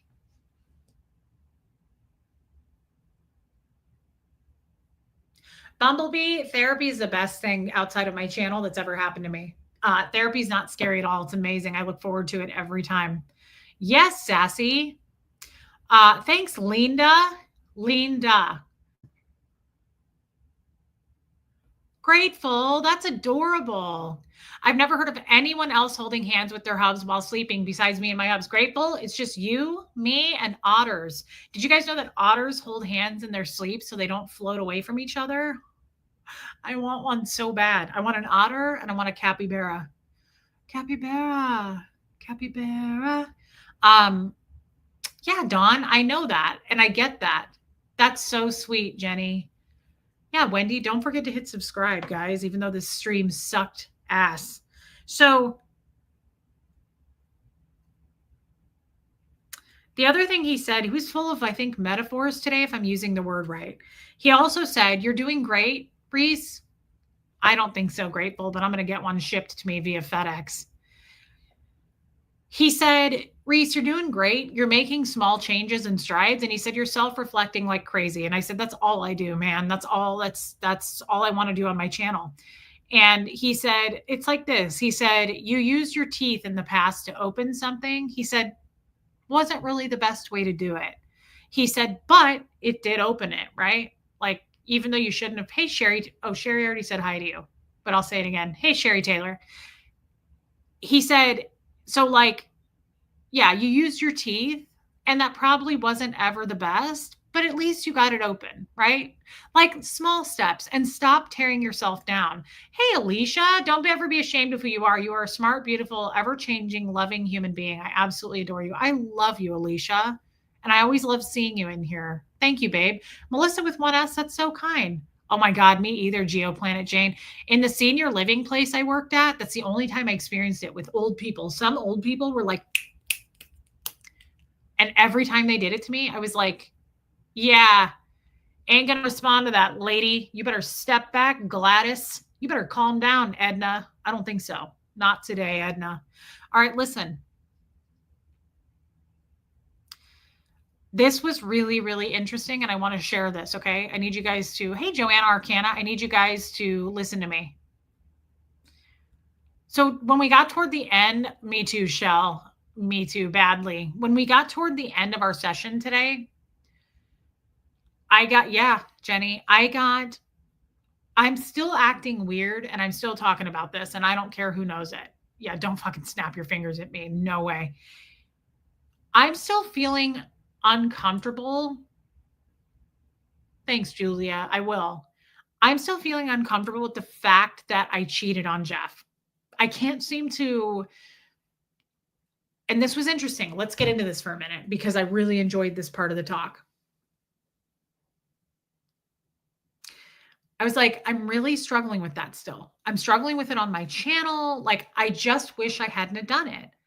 I am not a cheater. I've never cheated. And just because he went to sex parties doesn't make me feel better about it. It does nothing for me. I don't care what he did. It's what I did, right? It's what I did. I feel bad about that. I don't care that he could have screwed around hundreds of times. That doesn't cancel out what I did. It doesn't justify what I did. I don't feel good about it with me. And again, I have to live with me, right? So I said to him, I said, what can I do about it, right? Like, and I said, a couple of people have been like, you could reach out to Jeff. And before I could even say no, he went, and I said, no, don't worry. I'm not going to do that. You know why I'm not going to do that? One, it doesn't matter. It's not Jeff that I need to make it right with. I'll never talk to him again. He has a whole new life. I have a whole new life. That's not what's going to fix this. It's not like I'm going to apologize and we're going to get remarried. It doesn't matter. It's me. I'm not settled with it with me. That's all that matters. And maybe selfish, right? But like, I got to fix it in here. So he said this. And I want you to listen to this because this may help with someone, right? This may help someone else who's not over something that they did that they feel guilty about. Listen to this.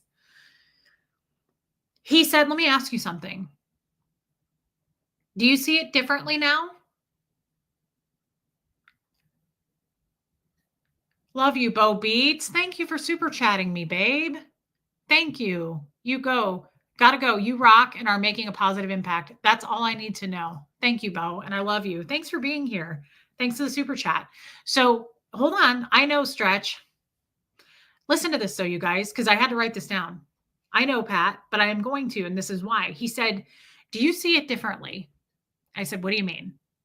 He said, if you could go back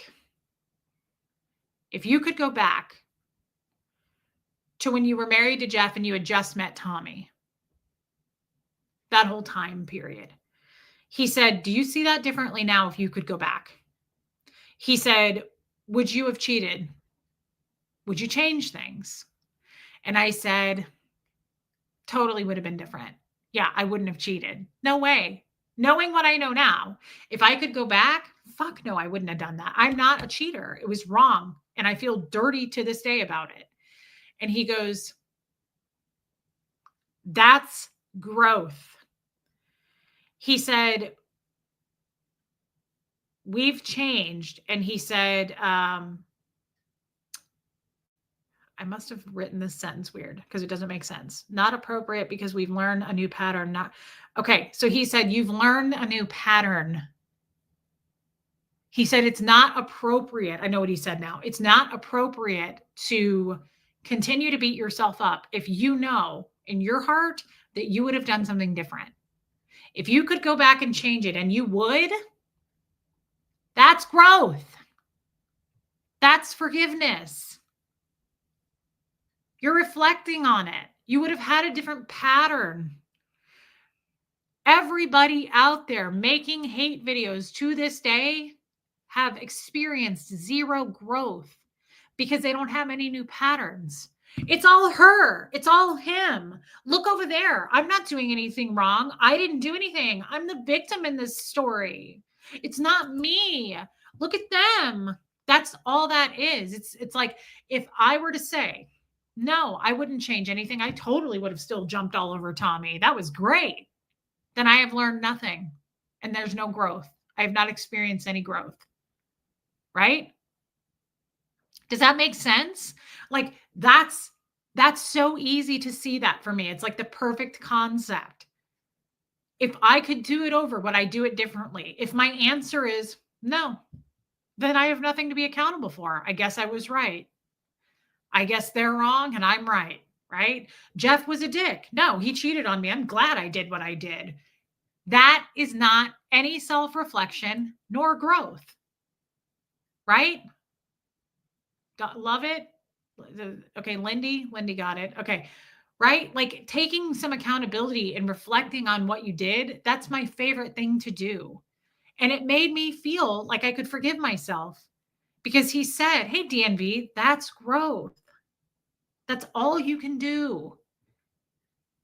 Like you can't go back and change it. Nothing's going to change it. I have to fix it in here because I'm the one that has to live with me. I hate that I did that. But how long am I going to hold myself to the fire about it too? It's over. I did it. Hey, Mrs. EP. Oh, I thought you said hi, Reese. Hi, Ree. Is Ree here? Hey, Ree.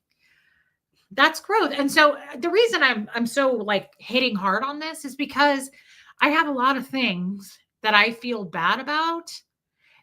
That's a good way to compare to know if you've changed, right? If your behavioral pattern about it is different, would you do it the same? And so I'm hoping this helps somebody else. That's why I'm harping on it. Would you do it the same if you had it to do over again? And the reason this matters so much to me, oh, Muffet Lou, absolutely. Mrs. EP. The reason this matters so much to me is because I was married to that. Jeff, day in and day out of my life with him, he'd go, I'm not the problem. You're the problem. And maybe once you see that, come talk to me. Okay. And I would literally say, so you haven't done anything wrong? And he'd go, you're damn right I haven't. But when you get your head fixed, let me know. And then like a day or two would go by and he'd be like, did you work on your shit to be a better person? Like, I'm not kidding. Hey, Iwa, you guys heard that audio? Remember where I said, Jeff, you put your hands on me in front of Huxley. You won't ever do that again. What was his words verbatim? I'm sorry, but you asked for it. Zero accountability ever. That was my marriage all day long. You're the problem, little Miss Scientologist. When you fix your shit, give me a call. Like, I would say that. I would, just to be sure, I'd be like, I just want to clarify. I want to be clear with you. Are you truly saying that you have nothing to be responsible here for? Like, are you telling me, am I translating this properly? Like, that you didn't do anything wrong? And he'd go, you're fucking right. I didn't. He'd double down. He'd be like, you're damn right. I didn't do anything wrong. And you better go clean up your side of this because you're the one that made the mess and your thoughts are not in reality. Oh, that's how he talked to me all the time. All the time. And that leads me into something that a friend said. Let me just check my notes one more time. Okay, last note that I made, and then I want to go into what my friend said. Hey, no one. My therapist said today, do you know what the biggest thing, because I said to him, I said, do you ever have people like Jeff? Like, do you have clients or patients or whatever that are just like, I didn't do anything wrong. It's all their fault. Them. I didn't do anything wrong. I wouldn't do anything different. Like, people who just won't budge. Like, that's who my dad is. My dad is very much like that. He said, he goes, you know what the therapist does like more than anything? He goes, we learned this. You know what a therapist does more than anything? Yeah, Geoplanet Jane. He said, we help people. The biggest thing, our goal that we try to do, he said, is help people with flexibility of thought, challenging new creativity. He said, so, oh, I know, total gaslighting. And I didn't really know what gaslighting meant, but now I think I fully understand it. Flexibility of thought is everything. That's what Jeff was not. He was not flexible in his thoughts whatsoever. And what was worse was because he looked at me as the dumb little Scientologist. He'd say that all the time. These were his words exactly. Well, you're just an uneducated Scientologist. Why would I take your advice? All the time. And it was like walking past wallpaper. Like, it was like nothing to him to say that. He'd say it in the car with me. He'd say it at home. He'd say it in front of my kid. He'd go, well, you're just an uneducated Scientologist. So I'm very educated. I got this. And then he would say, your thoughts are not based in reality. So, but that's okay. He'd always end it with that. And I was like, ugh. He'd go, and that's okay. Your thoughts are not based in reality. And that's okay. That's okay. I was like, is it okay? Because what's going to happen right now? Never mind. I'm not going to say it. So cringe, honey Lou. So the point is, he had no flexibility of thought. I never want to be that person. I never want to be that person. Thank you, Michelle P. Oh, he's grateful. He's never tried to work on himself. That's one thing about Jeff and Tommy. I hate to say that, loop them in together, but Sassy, we're going to talk about that in a second, is neither one of them, like, I for a minute there, like a couple months ago, if you remember, I even said this on a stream, I felt like they won. Like, they both have moved on. They probably have new partners. I know Jeff does. And I was like, they're happy. I'm here all by myself. Like, they won. They'll never win. Do you want to know why? They'll never grow. They'll repeat the same behavioral patterns. And behavior is truth. Behavior is what's true, not what they say. Their behavior. They're going to repeat the same patterns. They've not taken the time to work on themselves. They have not taken the time. They have not put in the effort to grow, to self-reflect, to go, I made a lot of mistakes there. I got to work on this. Like, I won. And winning is subjective anyway, right? Yeah, rocks in a box. They are right fighters. Yeah. Julia Reese, let yourself out of jail. You cheated on an ass you were basically separated from with someone it didn't work out with. You made clunky choices. We all do, but the formally cheating was not it. I agree, Julia, and thank you. So I am going to let it go. I'm going to let it go because I hope this helps somebody else. My new way of thinking on if I feel bad about something that I can't fix, right? Like I can't fix that. I'd fix it if I could fix it. Hey, Kala, would you do it differently? What would you do differently? I wouldn't have cheated on my husband because now I feel dirty. Then that's growth. I've had time to reflect on that and see how wrong I was. Right? Did you say my name? Oh, you scared me. No. Oh, sorry. I don't know if you guys heard Huxley. He said, "Did you say my name?" It freaked me out. It was just loud. That's growth, right? That's growth. The other thing I want to share that's really important to me that someone said to me, my new friend said to me Grateful says, acknowledge your mistakes, work on yourself so you don't repeat them again. Most of us know what it feels like to be cheated. It hurts no matter if you're male or female. Totally grateful. Wendy says, wow, Reese, the true strength is yours. Your bravery to see your mistakes and take responsibility for who you are. I'm so proud of your growth and your kindness as a human being. Thank you, Wendy. It's for me. This isn't for show. This isn't for other people. That's what I'm learning. This is all part of valuing ourselves. And I've never valued anything about me. I really haven't. I've never even liked the way I look. I've always thought I was ugly. Always. I'm just now trying to see what I'm grateful for with my body and feel that. Like, why are you tearing yourself down? At least you have a body. At least you're not disfigured. At least you're not disabled, right? Like, I have a body that works. Some people don't. You know, I had a friend yesterday that said her cousin was going in for brain surgery yesterday. He has a brain tumor. And I was like, God, that puts things into perspective. And I'm sitting here complaining about how ugly I am. Like, that's just, it's 2025.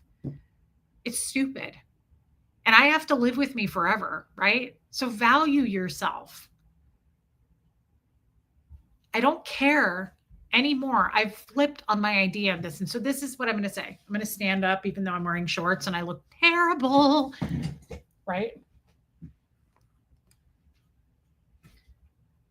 I have a friend, okay? I have a friend who said to me last week, and this changed everything.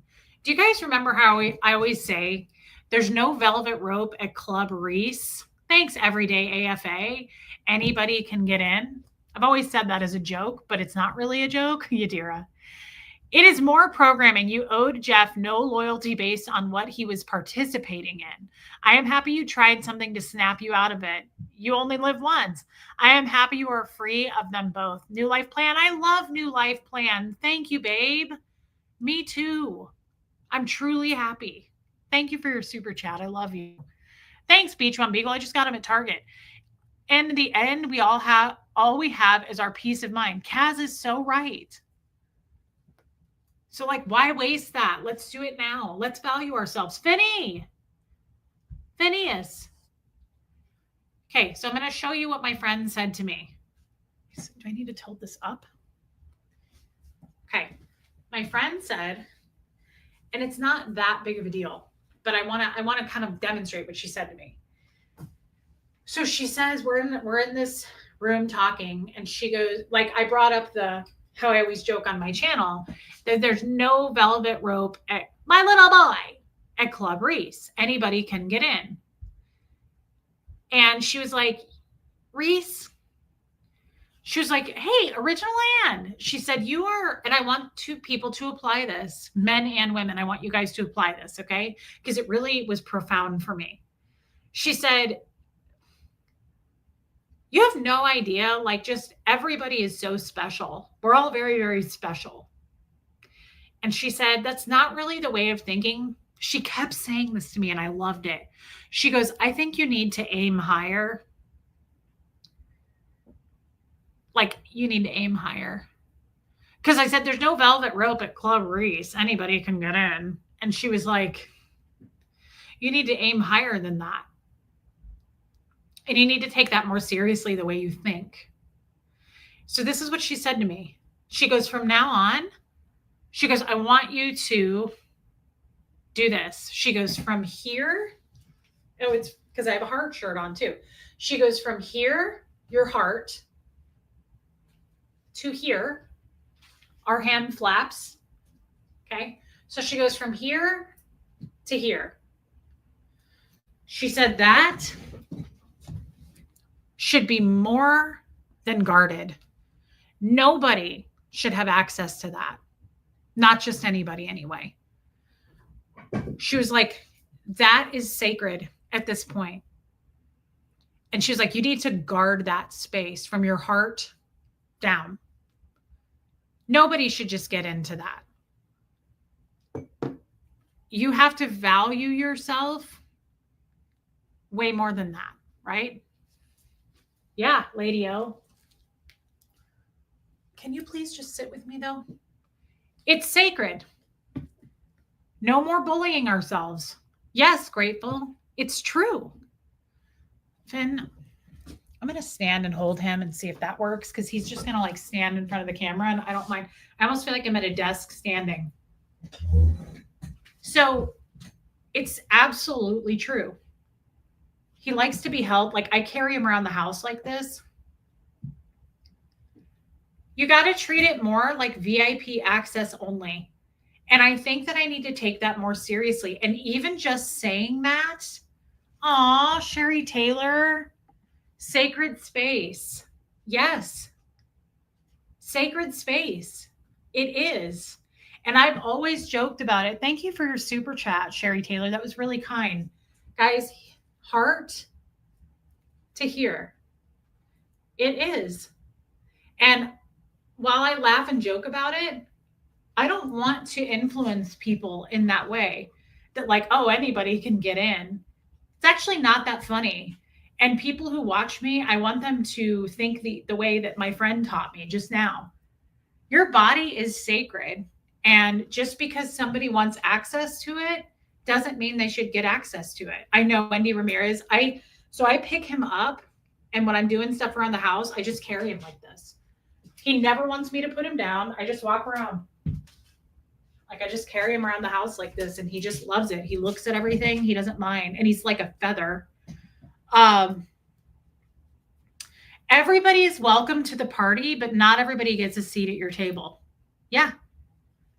And so I feel like now that I've seen that, I can't unsee it. And I feel like I have a responsibility. Reese, in a way, you have taken over the job of self-abuse from those two and Scientology. I don't know what that means, Sarah from Cali. Yeah, sassy, but I mean, like, thanks, GeoPlanet Jane. Like, even my son, Huxley, I don't want to set that example of like, I'm loose. Anybody can do this. Because here's the thing. Anybody could do it. In the past, that's the point. That's how I started therapy today, was I give way too many men access. If a guy gives me attention, I'm like, ooh, he likes me. So what? He has to work for it. Like nobody can just use me anymore. Yeah, I don't think he is too lonely, Kala. Exactly, Anne. I wouldn't want Huxley to have that example of like, anybody will do, right? No, because he's very, very special and he deserves someone to treat him with respect and someone who's going to be loyal to him and treat him really well.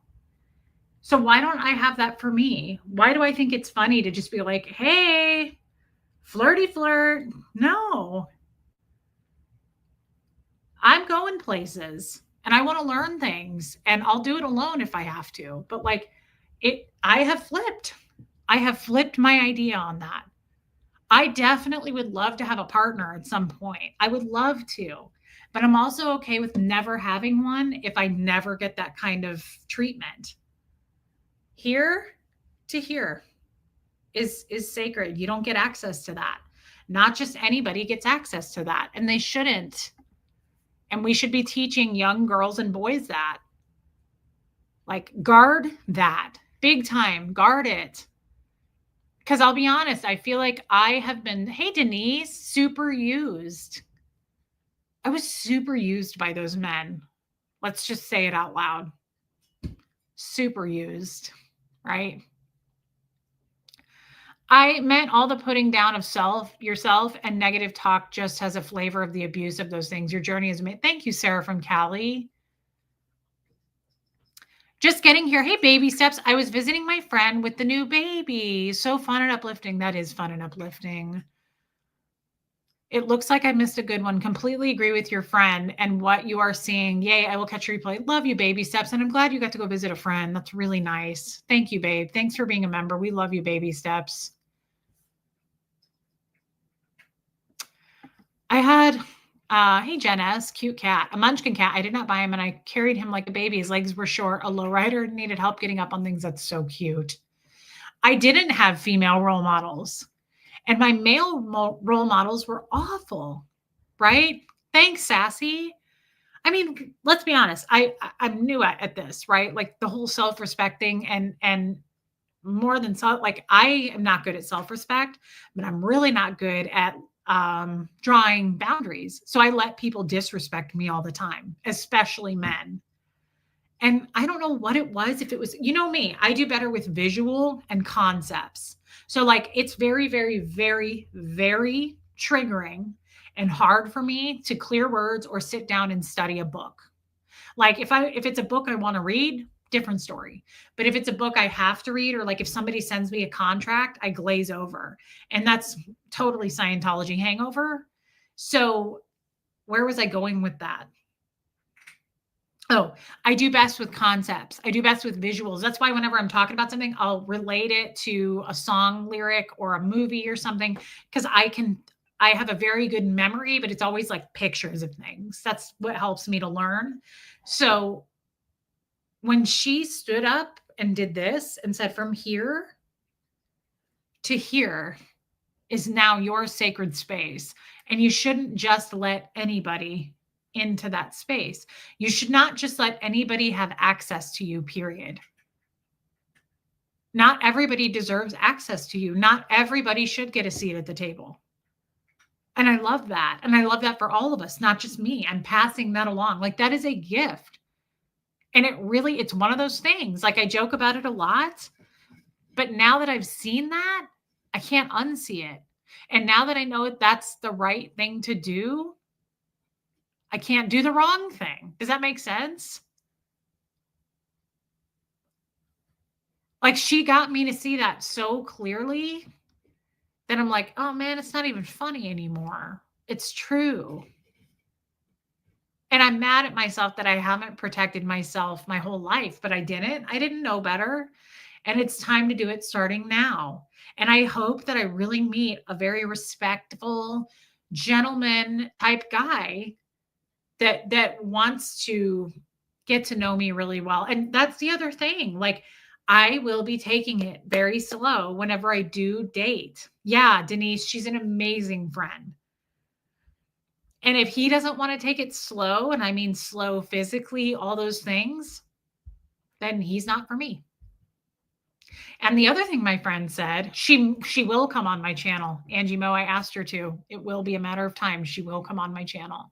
The other thing my friend said, which was really fascinating, she's dating a guy.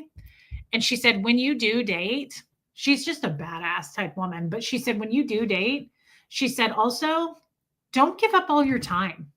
Like, don't be so available. And I was like, what do you mean? Like, see, I've never dated before. I've never dated. All the guys I date, I marry. So like, I met Jeff at Fred's funeral and just dated him solely. Then I cheated on Jeff with Tommy and just got with him. That's how I've been with men. I've never like been on a dating website. I've never dated different guys.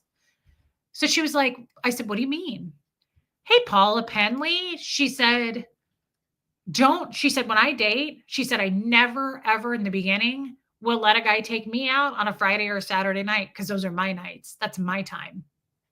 And she said, so I don't just say like, whatever works for you. Yeah, sure. I'm open Friday. She was like, no, make him work for it a little bit. Like tell him when you're available. Say, I'm available for coffee on Thursday at 1 o'clock. I can go out with you Monday night at 5. And I liked that. It's a way of kind of you being your own person and not just being like, okay, yeah, just set a time and I'll be there. Cause that's what I would do. Cause I've never dated. I don't know the proper etiquette. I don't know the protocols. And I liked that. That may not work for everybody, but that works for me. I kind of like the idea of being like, yeah, no, I'm not available Friday, but I can go out Sunday. Like, I kind of like that, right? Like, just making, I think the reason that's so important to me, and I'm going to be honest here, is every guy I've been with, I'm like, whatever you want, whatever, whatever, whatever. Sure, sure. I like a guy that takes control. So it's a turn on for me to be like, sure, you make all the plans and I'll just go along. No, no, like that doesn't work for me. I've never stood up and said that before. I remember dumping Jeff on my birthday one year when we were dating. I told you guys this. July 8th, it was my birthday, and he had made dinner reservations. And I was like, no, I'm not going with you. And he was like, oh, you're going. Jeff would do this to me a lot. He'd go, I'm not asking. You don't have a choice. I wasn't asking. That used to freak me out. And sweet Liberty, hey, he showed up at my door. I was like, I'm not going. I'm not going. I'm not going. It was at Eddie V's Steakhouse, which was a really nice steakhouse. I always thought they had shitty food. And he showed up. He showed up at my door and he was like, we're going. You remember Jeff? He would take my car keys. He would track my phone. I would say, I'm going somewhere, and he'd go, not without me, you're not. And I would go, actually, it's just going to be me and Huxley. And he'd go, well, if I don't go, none of you go. It's not an option. I'm not asking. He used to say shit like that, right? Hey, music life. So it was really, I'm used to letting the man take control. And so when she said that, it was such good advice. I've never dated. I don't intend to date anytime soon. I'm not ready. I seem to have flipped the other way on that. I don't feel needy anymore for a man. I feel very anxiety about it. I feel anxious. Like, I don't think so, Ree. I think it's slowly peeling off of me, that mindset. Bumblebee, to get your friend some flowers or ice cream or something. She sounds lovely. That is so sweet, Bumblebee. Thank you. That is really kind. Thank you, babe. Love you, Bumblebee. Hi, Reese. I saw a photo of your dad, and Huxley has the hair color your dad has. Yes. That's my dad and my mom's wedding picture. He actually has Huxley's hair. See him in the middle? He has very thick hair like Huxley and same hair color. Yeah. Yeah, Ree. So I really liked her advice on that. And again, I've never dated, but she was like, don't, She said, I never in the beginning of dating give up any Friday or Saturday nights. No. She's like, those are my nights to be with me, to do my thing, to do whatever I'm going to do, go out with my girlfriends, spend it with my kids. But she was like, no, she was like, don't ever just say whatever works for you, whatever is good for you. Or if he says like, are you available Friday? And just being like, yeah, whatever time works. No, I'm not.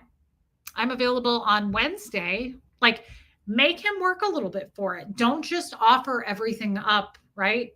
Up front. I like that. I'm not saying make it hard and play games either. No, witness, Vernon, no. I'm not saying like play games with a man either. I don't like that. But I kind of like the idea. It's a way to vet them and kind of weed them out. Yeah, Michael Malloy. That's what she said. She was like, I'm not available Friday, but I'm available Thursday at noon for coffee. If he's into you, he'll take what he can get. Right? That's how I feel anyway. That she didn't say that, but that's how I feel. If a man really wants to see you and make this work, he'll make it work. But yeah, Stookie says, have your boundaries ready. Have your boundaries ready. And remember this, your heart, all the way down here, should be guarded. Yeah, Geoplanet Jane. I don't know, gaslit, but Geoplanet Jane's right. You know stuff you didn't know before. Like, this is just basic stuff in society that Scientologists don't know. We didn't learn that. I promise. No one learned that. There are no boundaries. You do what you're told. They say jump, you say how high. We don't stop. What did my therapist say? Let's read it again.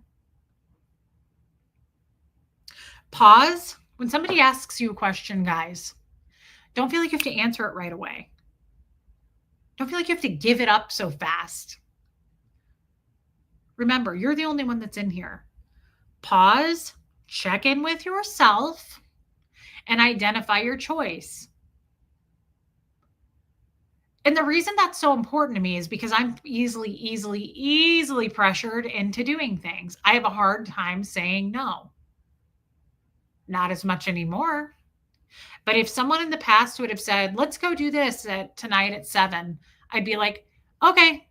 And I'd move the goalpost. I wouldn't want to do it, but I didn't want to let them down. So without even thinking and checking in with myself, I'd be like, okay. So pause. You check in with yourself. Does that work for me? Don't I have something tonight at 7? Even if it's something just for you, even if it's something self-care that you don't need to explain yourself about.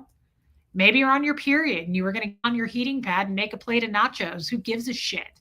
It's nobody's business. That's how I think about that, which is a huge flip from how I felt about Scientology.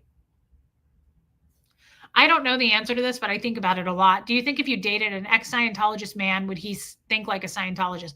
Well, I'm sure there would be tendencies, but I wonder if it would be good for me to date an ex-Scientologist. I go back and forth on that. First of all, there are none that are dateable that I know of, but I'm hoping one day there's going to be a ton of them. And I'm like, maybe that would be a good thing. We would speak each other's language. Maybe. But I really mean this. And I know this probably isn't communicating well to you guys because you in the outside world have always paused, checked in with yourself, and made your own decision on things. That is huge for an ex-Scientologist. We don't get to, I told you guys once, I was asked to come to an event. Leanne, the ethics officer at the time, was like, it's Saturday night at 7. We're having this event. She was like, who are you bringing? And I said, I can't go. And she was like, why not? And I said, because I have this thing. She was like, well, you need to skip that thing and bring somebody. That's how Scientology is, in session and out of session. We want to know everything, right? Why not? Well, you need to be here. There's no choice. We're choiceless. Okay. So for me to get asked a question and not feel, oh, Beats, you're back, and not feel bullied into the answer, because that's what people, let's face it, people do that too. Even if you're not a Scientologist, right? Even if you're not, it would, Muffet Lou. Dating an ex-Scientologist would eliminate a lot of explanation of your past. They would understand me really well, right? They would speak the language. I think there'd be a lot of pluses and minuses. You just have to see for yourself. Maybe I can go rescue one and then date him. People are pushy, Lindy. Exactly. People are pushy, whether they're ex-Scientologists or not. People want what they want, and they're willing to push as far as they have to get you to break your boundary. So pausing, checking in with yourself on that, and just that's a form of self-care.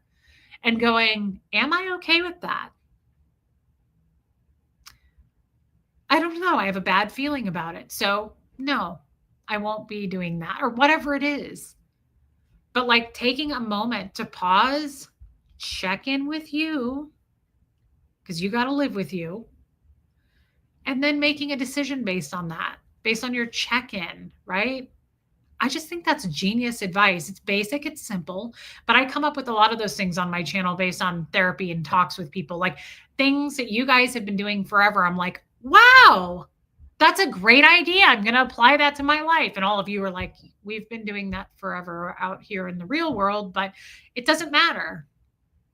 It's still something to remind ourselves of, that it's okay to pause for a minute. You don't have to answer something right away. Check in with you. Am I okay with that?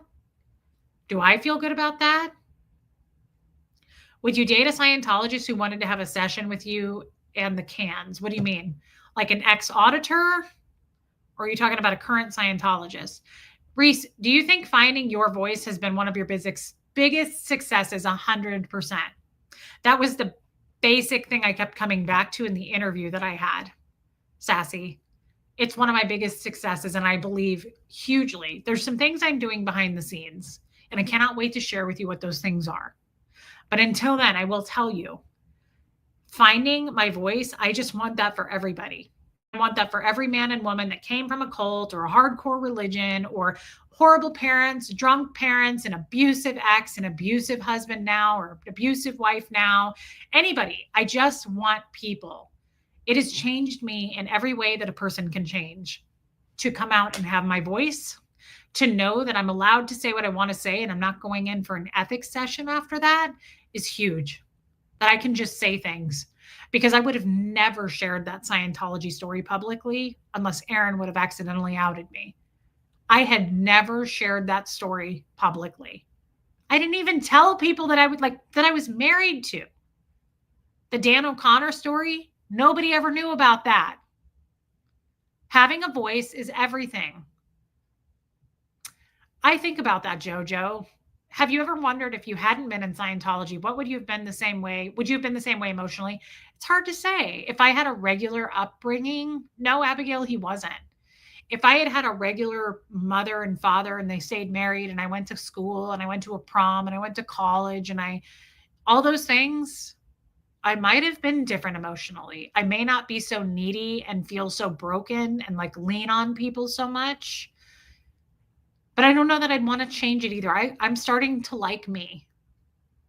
And I believe very much in the thing we talk about here. I love you, Paula Pendley. The only real currency in this world is the effect that we have on others, the influence that we have on others, how we make other people feel.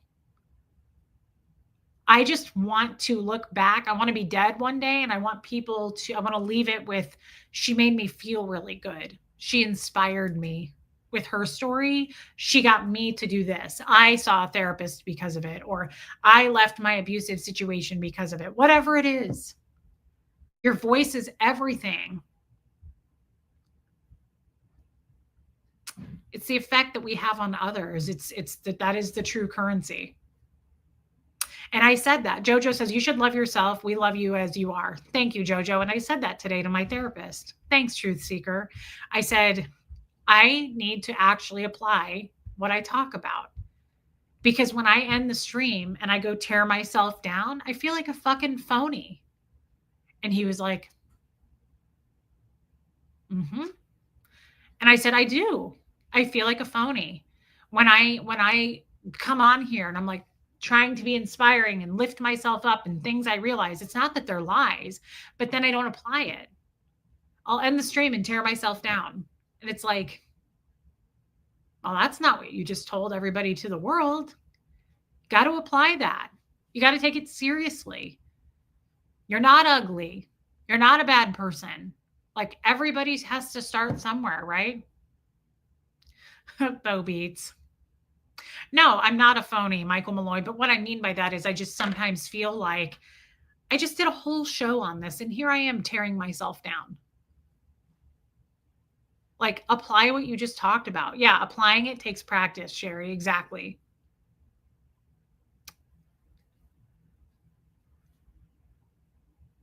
I love that. Love it. Yes. Once you find your voice, it's like seeing colors for the first time. Yes. And it is. It is. And so if I could,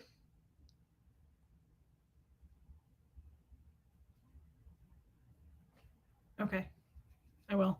If I could say anything, it's that I just want people to be able to pause, check in with themselves, and make sure that's okay, and have their own boundaries set and their own voice about things. I didn't get an opportunity to have a voice for 38 years. I literally had to live under the policies of L. Ron Hubbard, just like everybody else. I'm not the only one. But now more than ever, hey, Laura DePreet, it's so important for us to say that's not going to work. Or that's not what I believe in. I didn't consent to that. I didn't consent to anything in Scientology, right? Thanks, Martin. Peggy, Reese, you have the most beautiful heart. Thank you, Peggy. What shines inside shows outside. You are amazing and so helpful to so many people. Peggy, that is all I want in life. So thank you for saying that. It means a lot. It's very validating. Stookie, Reese, I hope one day you end a stream content. Aw, you've grown so much. Life can be a roller coaster. Thank you. I am much better at it. Truth Seeker says, you're a very talented influencer. Keep using your strengths. We are all on a journey, growth and change. We have to work from here where we are at the moment. That's true. You have to meet people where they're at, including yourself. Like, okay, so when I had this conversation with this friend last week, we were driving together and I said, I just want to inspire people. I just want to reach more people. I want to do more. I want to do things bigger. I want to help more people on a bigger scale, on a grand scale. She was like, Reese, stop. You're doing that. You're already doing that. You have over 5 million views in less than 2 years. So it's like, I don't see what's in front of me. That's a huge accomplishment. And that's what I agree with her. She's right. Like, stop beating yourself up. I'm like, I want to do this. I want to do that. You're doing it. We're doing it. We're putting the work in. We are, as a community, we're doing it every day. Yes, Yadira, but you're doing it with me. The mods do it with me. You guys show up here. We're doing it every day. Bumblebee's an ex-Scientologist. Bumblebee is here every day doing the work, and so is no one. So happy you are starting to see my precious friend Reese the way I see you.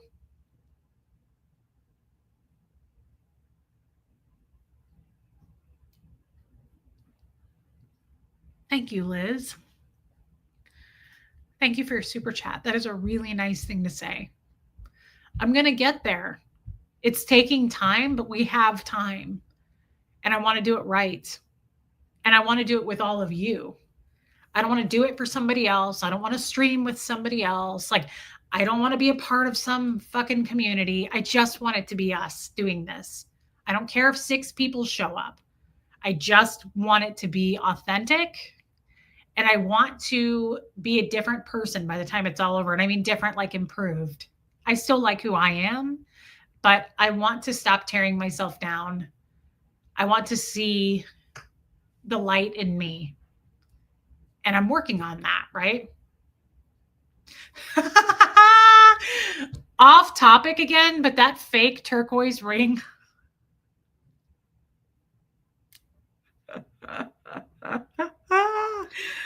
Is the little, oh, here it is. Look, I still have the tag for it. For the lady that called my turquoise fake, Southwest sterling silver. Look, American turquoise.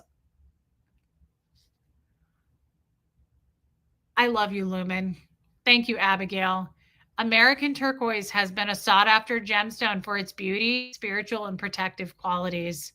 Kingman American turquoise is mined in Arizona and embodies quality and heritage. That's the funniest shit I've read in a long time. I hate to stop the show, but that fake turquoise ring that you're wearing is top notch. That is some fake ass turquoise and I love it. Oh my God. Hey, great question, Taz the Bulldog. What do you use for the humidity for your hair? God, Muffet Lou, you're hilarious. I found this at TJ Maxx. The rest of my turquoise is vintage. Like I find it in vintage shops. God, Muffet Lou. Okay. Mods, can you post the link? My favorite hair care line besides Moroccan oil. Okay, don't get me wrong. I love it. Oh my God, Truth Seeker. Bo Beats. Can you guys post a link for Amika? A-M. Here, I'll just type it in the damn chat. I got a keyboard. Shit, use this thing. Humidity spray. It's in a yellow bottle. Amika humidity spray. And I think it's called that.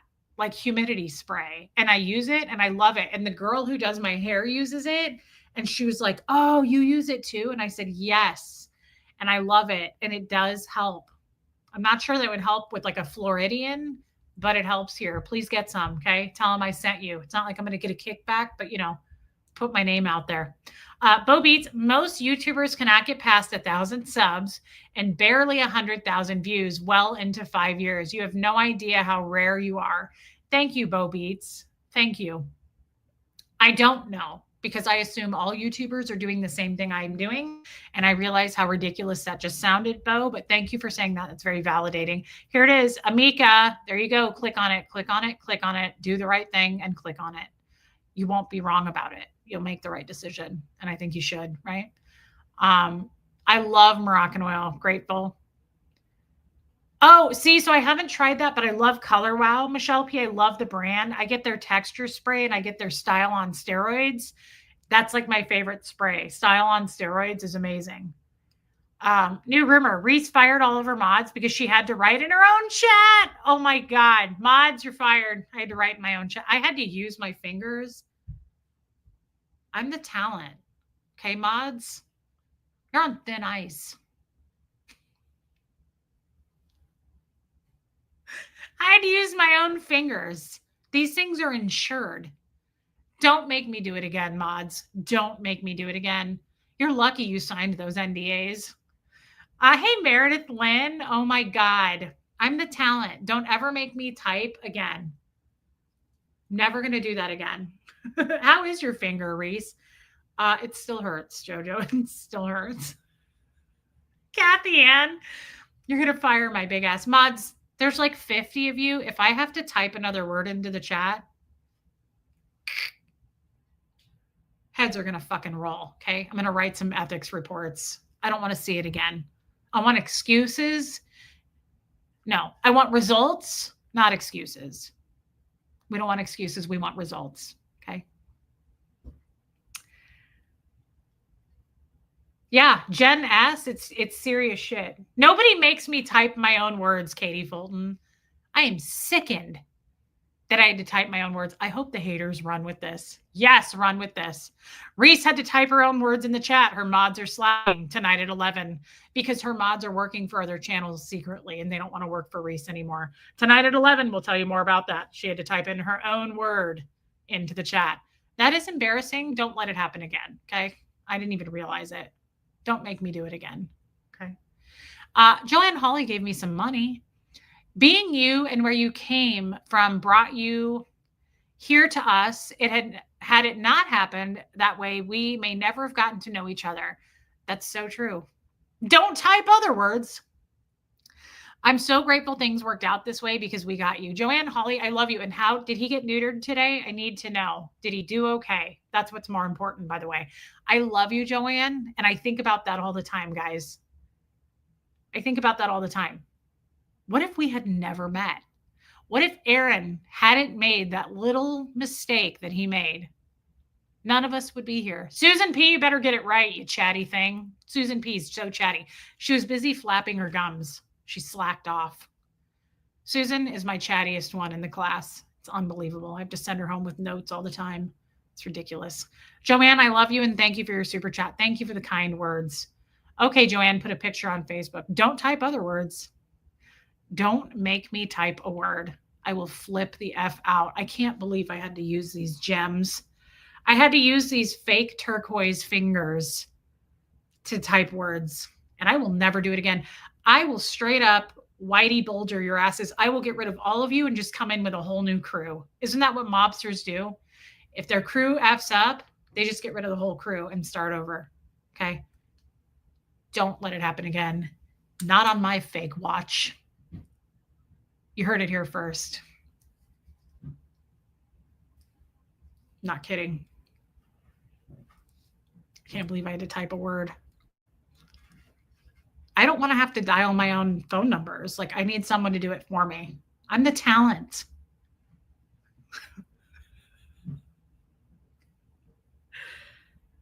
Aw, that's cute. My fake turquoise fingers don't appreciate what happened tonight. And don't think that I don't notice. Don't think that I don't notice. It won't happen again. We're going to have a mod call about this later. And you signed those NDAs, so nobody can say anything about it. Michael Malloy. Taz the Bulldog, I love having you here. I'm so glad that you came to this channel. I am too. Thank you. Yeah, chop, chop. This is Scientology. I love you guys. Don't F around, though. I love you guys, but don't step out of line again. You get it? You get it, right? Linda says, how is your finger? Love you, love it. I need a full-time assistant to follow me around and take notes for you for free. Peggy Collins, by the way, for free. They're not going to get paid. How is my finger? It hurts. See that? It's a serious mishap and it hurts. Guys, I love you. Reese, your fake rings are turning your fingers green. You had to type with them. Yeah. I love your fake turquoise. I want to say that to someone so bad, but you know, it would be so mean and they wouldn't get the joke. But I so badly want to be like, I love your fake pearls. They look so real. That's the meanest shit. Somebody literally left a comment on my channel and they were like, I hope you know that your turquoise is fake. It's dipped howlite and it's fake. I'm like, wow, you can see all that through a YouTube screen. That's wild. And she goes, I hope you didn't pay a lot for that. Hi, can anybody say you're a high school bully without telling me you were a high school bully? Did you get a haircut? I hope you didn't pay for that thing. Like, holy shit, what a kind individual. You have a huge heart. What a psycho. Abigail says, blessed are you when people insult you, persecute you, lie, and say all kinds of evil things about you because of me. Rejoice and be glad because you have a great reward in heaven. I love that one, Abigail. Thank you. Thank you for that one, Abigail. And thank you for being a member. Yeah, we have a gemologist. It's almost like a cellist, but it's not a cellist. It's a gemologist. Yeah, we got a gemologist in the chat. I love people who are know-it-alls. I love it so much. I hope you know that your turquoise is fake. What? Kid just went outside. Yeah, that's fine. Also, that's not fake amethyst, or is it? I'll leave it up to our gemologist friend. Yeah, we have a gemologist in the chat. We have a righteous gemstone in the chat, Katie Fulton. Praise be to he. Yeah, we do, Sassy. Found him at the bottom of a Cracker Jack box. Yeah. Was that a Meatloaf song? I can't remember, but it sounded like it. That is real turquoise. And I just want to tell our gemologist that turquoise can come in many different colors. Sometimes it can be green, but turquoise can be like a really bright blue like that. It can be bright blues like that. And it can be also, see our Arizona turquoise that has like some mixture in it. Holy shit, people. 2 out of 3 ain't bad. Great tune. And I'm not embarrassed to say that I like Meatloaf, even though I'm a little bit embarrassed to say it. I'm going live after this. Check it out. I love that, Michael Malloy. I'll pop over and say hello to you. Thanks for telling us. Thank you for your super chat, Michael. It is. I've used it, Candace, and it is. I love Moroccan oil products. I do accept kittens, Mrs. EP, but I am we're at capacity. Love you, Yvonne. Who's the mod police? They're fired too. Never be embarrassed about liking Meatloaf. Heaven can wait. I always think of Fred when I listen to that song. I love Meatloaf. He loves my fake nostrils as well. Martin always used to get creeped out. Well, he likes them, but I've had more than one person say this in my life, that I have tiny nostrils. I know we're all staring at them now, but like, are they? I also had someone say that I have tiny ears. It's weird because those are the only 3 things: nostrils, ears, and ankles. Nothing else is tiny. We know this. Like my cooter, it's like it's literally like a peach with the, the toe. I would love that, Katie. Yeah, that's right. And tiny lips, up here lips though, according to some. Yeah.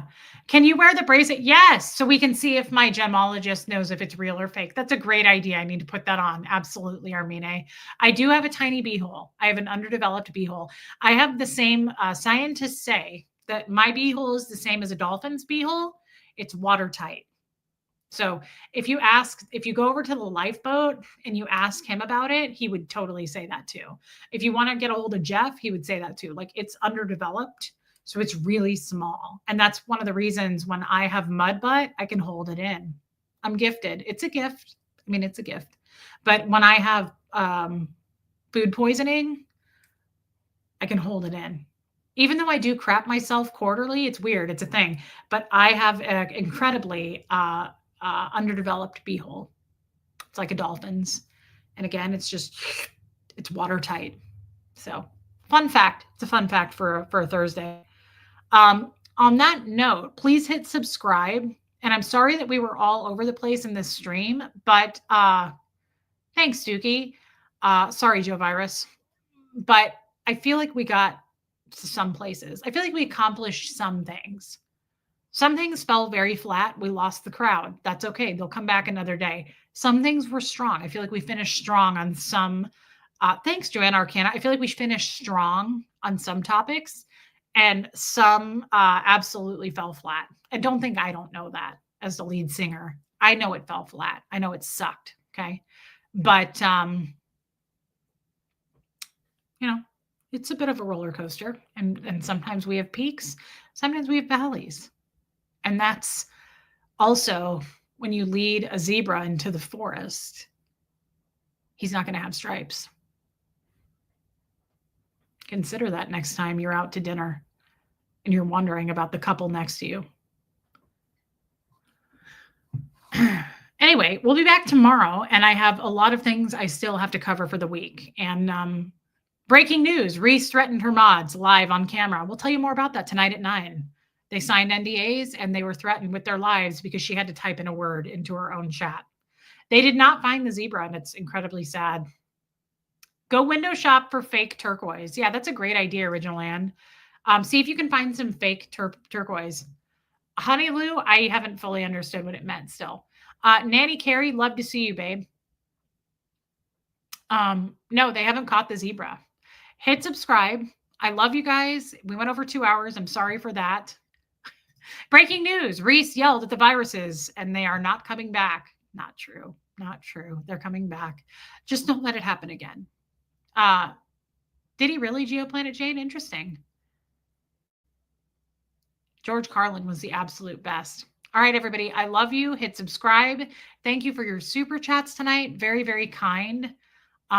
There's a zebra that's running loose here that's missing. Some rich people bought it, and they had it for a day, and it hopped the fence and ran, and it's been missing for like a week now, and it's sad and it's weird, and it like ran past my house, and I tried to capture it with a butterfly net, and it jumped right through it. Love you, Muffet Lou. You were hilarious today. I love you guys. Thank you for being here. Thank you. Thank you for the super chats. I mean it. Thank you for being members. And love you, Original Ann. Hey, Zoe. And I'll be back tomorrow afternoon. Okay. I mean it. Thanks for the wisdom. Thanks for sticking it out too, because this was a suck ass stream. And for those that played the game, you played it well, and you will be rewarded for that one way or another. Love you, Original Ann. I love you. Thank you, mods, for being here. I hope this isn't your last show. Don't make me type another word into my chat, or you're going to meet this fake turquoise. I do too, Joe. I love long streams. My poor mods, they put up with so much shit. Susan P. Sorry, I barely gave Reese a chance to talk. Oh my God. These poor mods, they're really put through the ringer. It's serious shit. Ask JoJo, ask Stacy, Tom's Rocks in a Box. They're mods. It's tough ass work, especially when the creator is a shit ass human being, such as myself. And I'm talking about me, nobody else. All right, everybody. On that note, I'm going to go stick my head in the oven. I will see you tomorrow. Thank you for being here. Sad. It's sad. We don't always have good streams. You're not always at your best. You're not going to be at your best. Sometimes your best isn't good enough. And that's where I'm at. The trolls are taking notes. Again, this is the right stream, trolls. If you're going to make fun of a stream, You have every copyright permission to do so. Let me give you another face for you to screenshot so you can use it for a thumbnail. Let's see.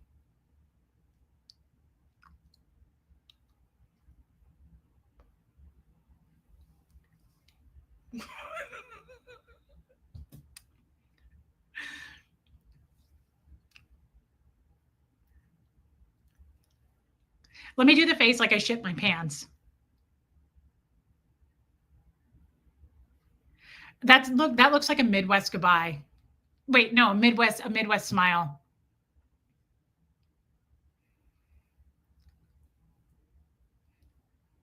Okay, that's enough. All right, then. I think I've embarrassed myself like more on this specific stream than I've ever done. And it's liberating in a weird way. It feels good. Like I feel like I'm going to sleep well tonight. Actually, I haven't slept good in a few days. And I feel like tonight, if I don't die in my sleep of embarrassment, I'll sleep really hard. Yeah, yeah. It's really, yeah. Give them some material to work with. Yeah. All right, JoJo. Thanks, Lori Lee.